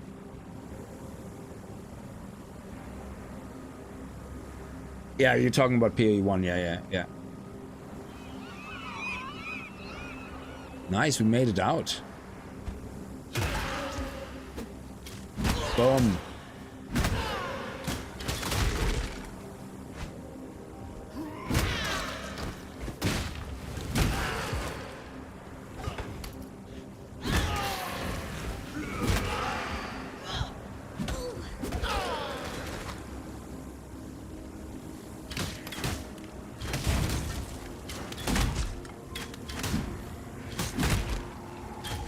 Oh, what's happening? What was that effect on us? Kind of slowed us down.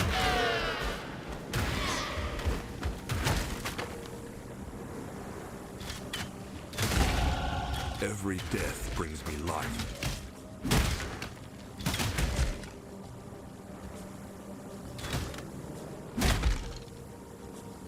How do you like it? There you go. Arrows to your face.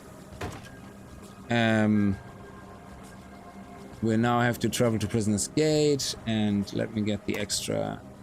So I think I'm gonna take that because regenerating life is nice, but I don't think I want anything else down here. Ooh, increased armor, maximum life. It's definitely something we can stray into, but this one is really nice right now. It's a notable. We need teal, and black oils, and we can put that on our. I assume it's the same. You put it on your amulet. Stone threshold. That's nice. Because right now our stun threshold is probably not as high. Chaos resistance, like I have no resistances actually. Fire resistance I have 10. Movement speed modifier +2 finally. Life regen, yeah, I don't have any stun threshold things. So let's see. It doesn't show me stun threshold here. Is that not a defensive skill?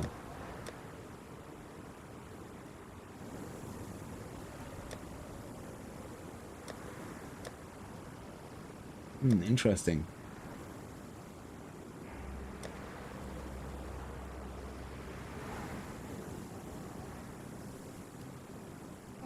Nice hit evasion. We can hit now monsters 100% of the time. I love it. Well, for now. So I think, let me see. Up here we have things for strength and damage and ouch, so let's see. Avatar of Fire, Shield Mastery, yeah, Armor Mastery. 1 armor per 2 strength. So if we want to go into armor, that might be interesting. So we can pop up here. 50% less life regeneration rate, less maximum total life recovery per second, but energy shield recharge instance instead applies to life.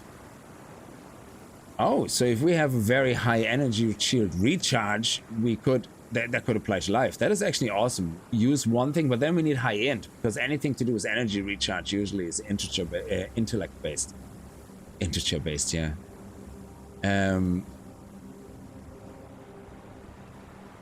Oh, can you do fire damage?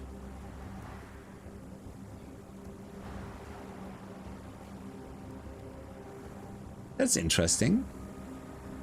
More dexterity. Actually, having 2 of these passives, I wish there was like plus 30 nodes, like very easily accessible to in Path of Exile 2. I'm having a real struggle right now keeping my strength up on my warrior. Armor and energy shield mastery. So they do encourage you to possibly look at energy shield with your warrior as well. With your Marauder. That's awesome. And critical. Jesus. Allocate for taking notable passive skills and cluster and select critical bonus. Allocate after taking a notable passive in this cluster. So you take this, increase medical. I actually would love to try critical hit chance with this, to be honest.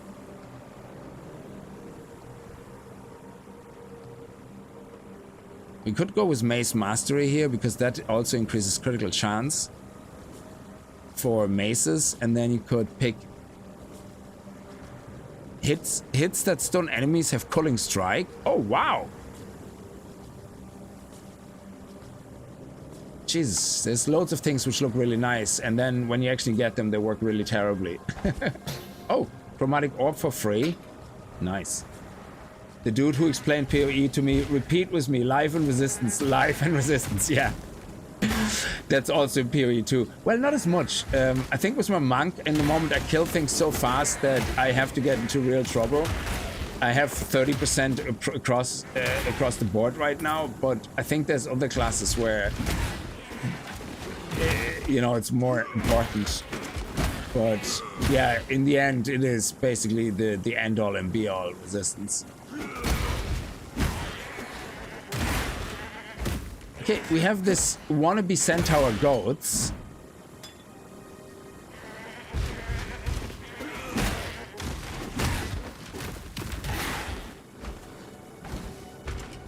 There's a lot of the quivers dropping.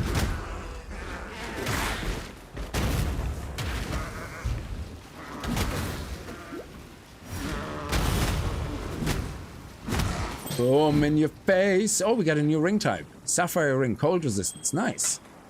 So now I don't mind exchanging that. This one is it's just damage and dexterity. We don't really need it. Maximum life is nice. So I'm gonna put this one away in the box, and I'm gonna put cold resistance on.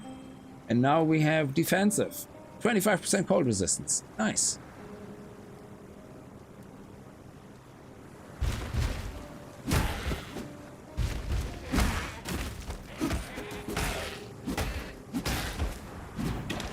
Oh, yes. Double wisdom.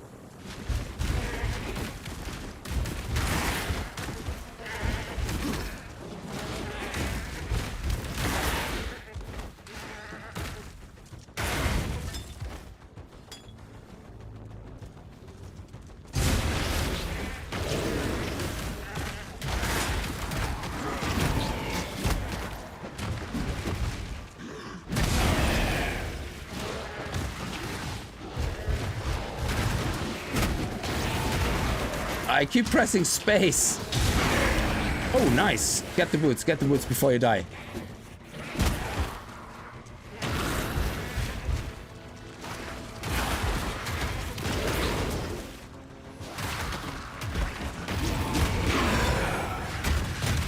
Okay. Those boots could be something interesting now.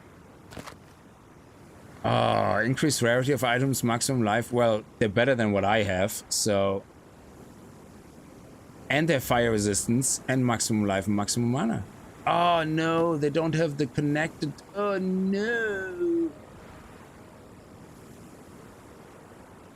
I lose my connectivity. Can I add one here? No. Ah, no, I hate this so much right now. So we're gonna have to have Crown Slam without this, but I suppose we want to keep leveling that gem up, the Ruthless Support, so we leave it there. Yeah. Ah, what a pity.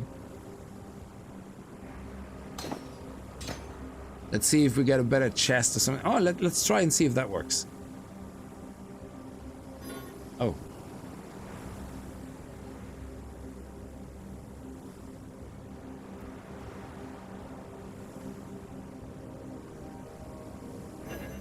Oh, yeah, okay.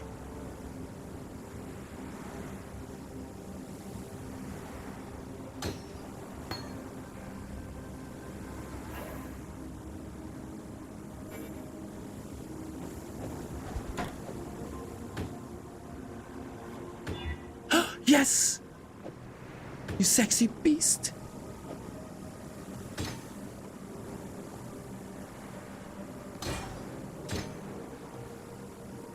Oh, that was amazing. It actually worked. Path of Exile 2, look at this. Look at this. Do you see how I used an orb and it did what I wanted? And not 99% of the time, not what I wanted. It's my first orb, so 100% of the time, it does exactly what I wanted. You see that 100% towards 99% failure?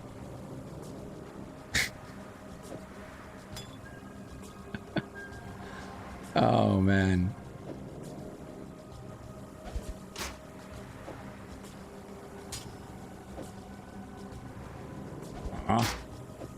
There we go. Look at that. Beautiful. I love it. It's amazing.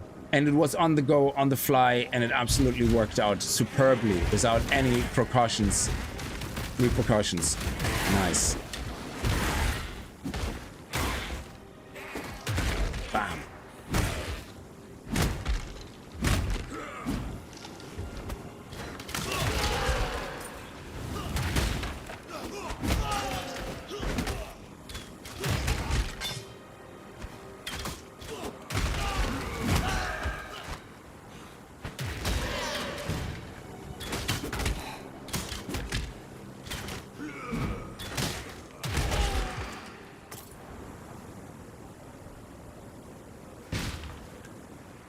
Oh, whoa, whoa, whoa. Gluttonous gill. What the hell are they? They're like birds. Birds with a jacket.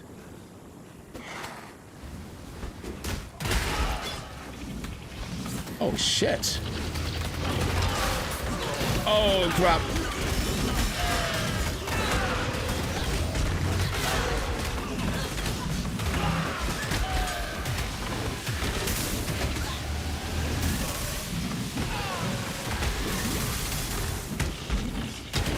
How did I survive that? I have no idea. This.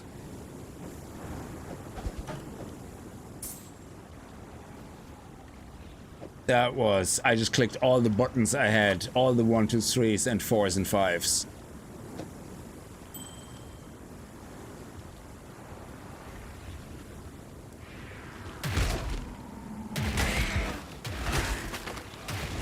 I would like to say that was mainly due to my amazing playing skills. Oh. I cannot carry this. Oh. Hang on. Hang on. Increased movement speed 40, but it's unidentified. So it might be something really amazing.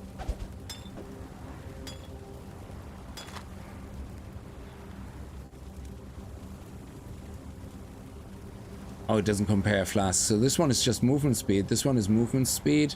Class immunity to shock during effect. Excellent.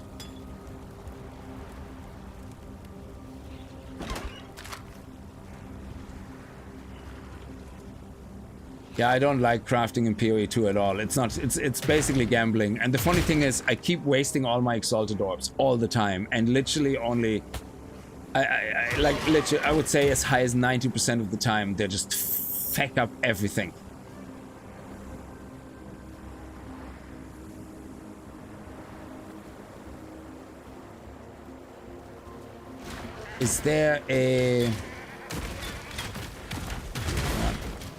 Is there a waystone here?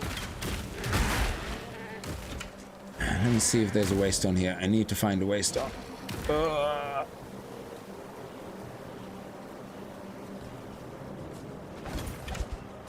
Oh, wheelies. Nice. They're like the big giants that carry the wheel around.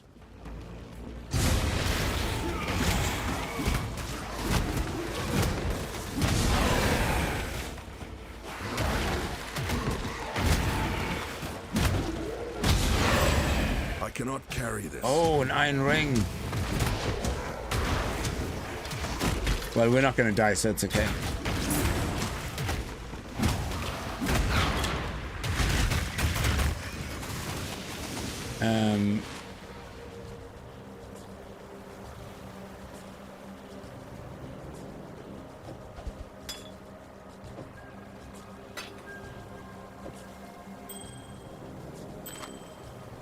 Nice. That's what you want.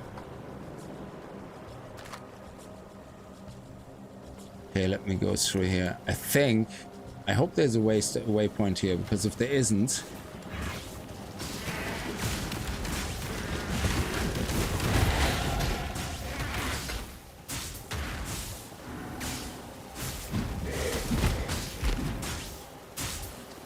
The black spirit infects living flesh yes. and bone. The animals suffered first, their bodies changed, their eyes filled with a hatred of mankind that is beyond instinct. Now it is we who must bend and bow like saplings before the sea-born gale. The firstborn of the kingdom of Kaun greeted us this day. The firstborn of the kingdom of Kaun was buried this day. Even our children are not spared the Black Spirit's touch. What have we done to enrage Wraeclast? We look to Kaun. Our king will lay the spirit of this land at peace. I'm gonna come back to PE2 in a few years. I think hoping community pressure will get them to fix or reverse a lot of stuff. Yeah, again, I don't have really the comparison right now. I just see a lot of things that are really nice here. Like what I like about PoE2, for example, there's a lot of things I like more in PoE1 right now. But there's also a few things which I appreciate. Like I would love in PoE2 for them to add this short little summary of your skills. That would be amazing. Instead of me having to go and look at my stupid individual things to see all the things, the effects of my support gems, I would actually love to see that here, that summary. Like exactly like that, that would be amazing. I do appreciate in PoE2 that I can make a choice between strength, intellect, dexterity. It's up to me. I love that because it allows me later on to say, oh, do you know what? I need more to intellect, so I'm going to change this to intellect because I found an item now that gives me 100 strength. So I can change all my strength ones to intellect to help me out with more mana, you know. So I think that is nice. But crafting is not even worth the discussion which crafting side is better. I already feel crafting is better with my one orb changing my color in my socket than it is in PoE2. But that's just, it's early access. It will come. But yeah, there's some things I like in PoE1 better so far, and some things in PoE2. Quality of life definitely is something that's great and appreciated. So the less flasks, I kind of like that. It simplifies a lot of things. I do like these flasks though. I wish that we would have a life, mana, and then still have 2 or 3 flasks of this special stuff. That would be amazing. That would really be awesome. To have like a on-demand thing where you go, shit, I'm screwed. I need my resistance to go up really high now for fire. Let's just go boom.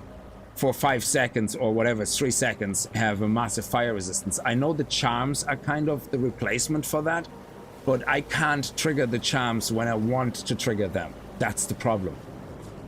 the charms get triggered automatically, which I don't like.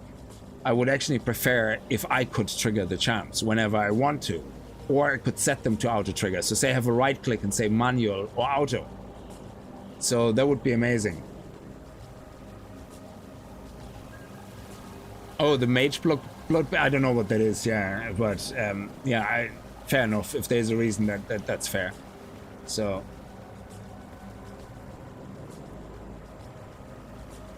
yeah, charms, they have a little bit of a visual now when they trigger, but yeah, and you can see the charges when they're gone.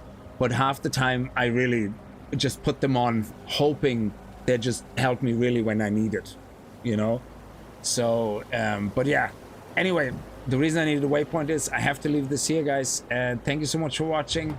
I appreciate that very much that you guys popped in for Path of Exile 1 stream. That's actually really awesome that you did.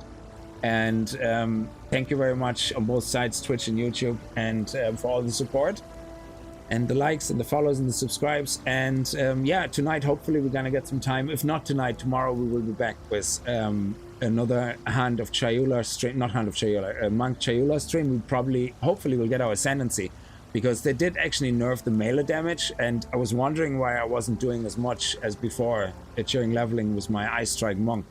But yeah, so we'll leave it here. Thank you so much so far. Really enjoying this. We're definitely going to go back and play a little more of the Marauder. I'm having a lot of fun with this. And it's different enough to me, to Period 2, to actually enjoy it. So thank you very much. Have a good night. Stay safe. Bye-bye.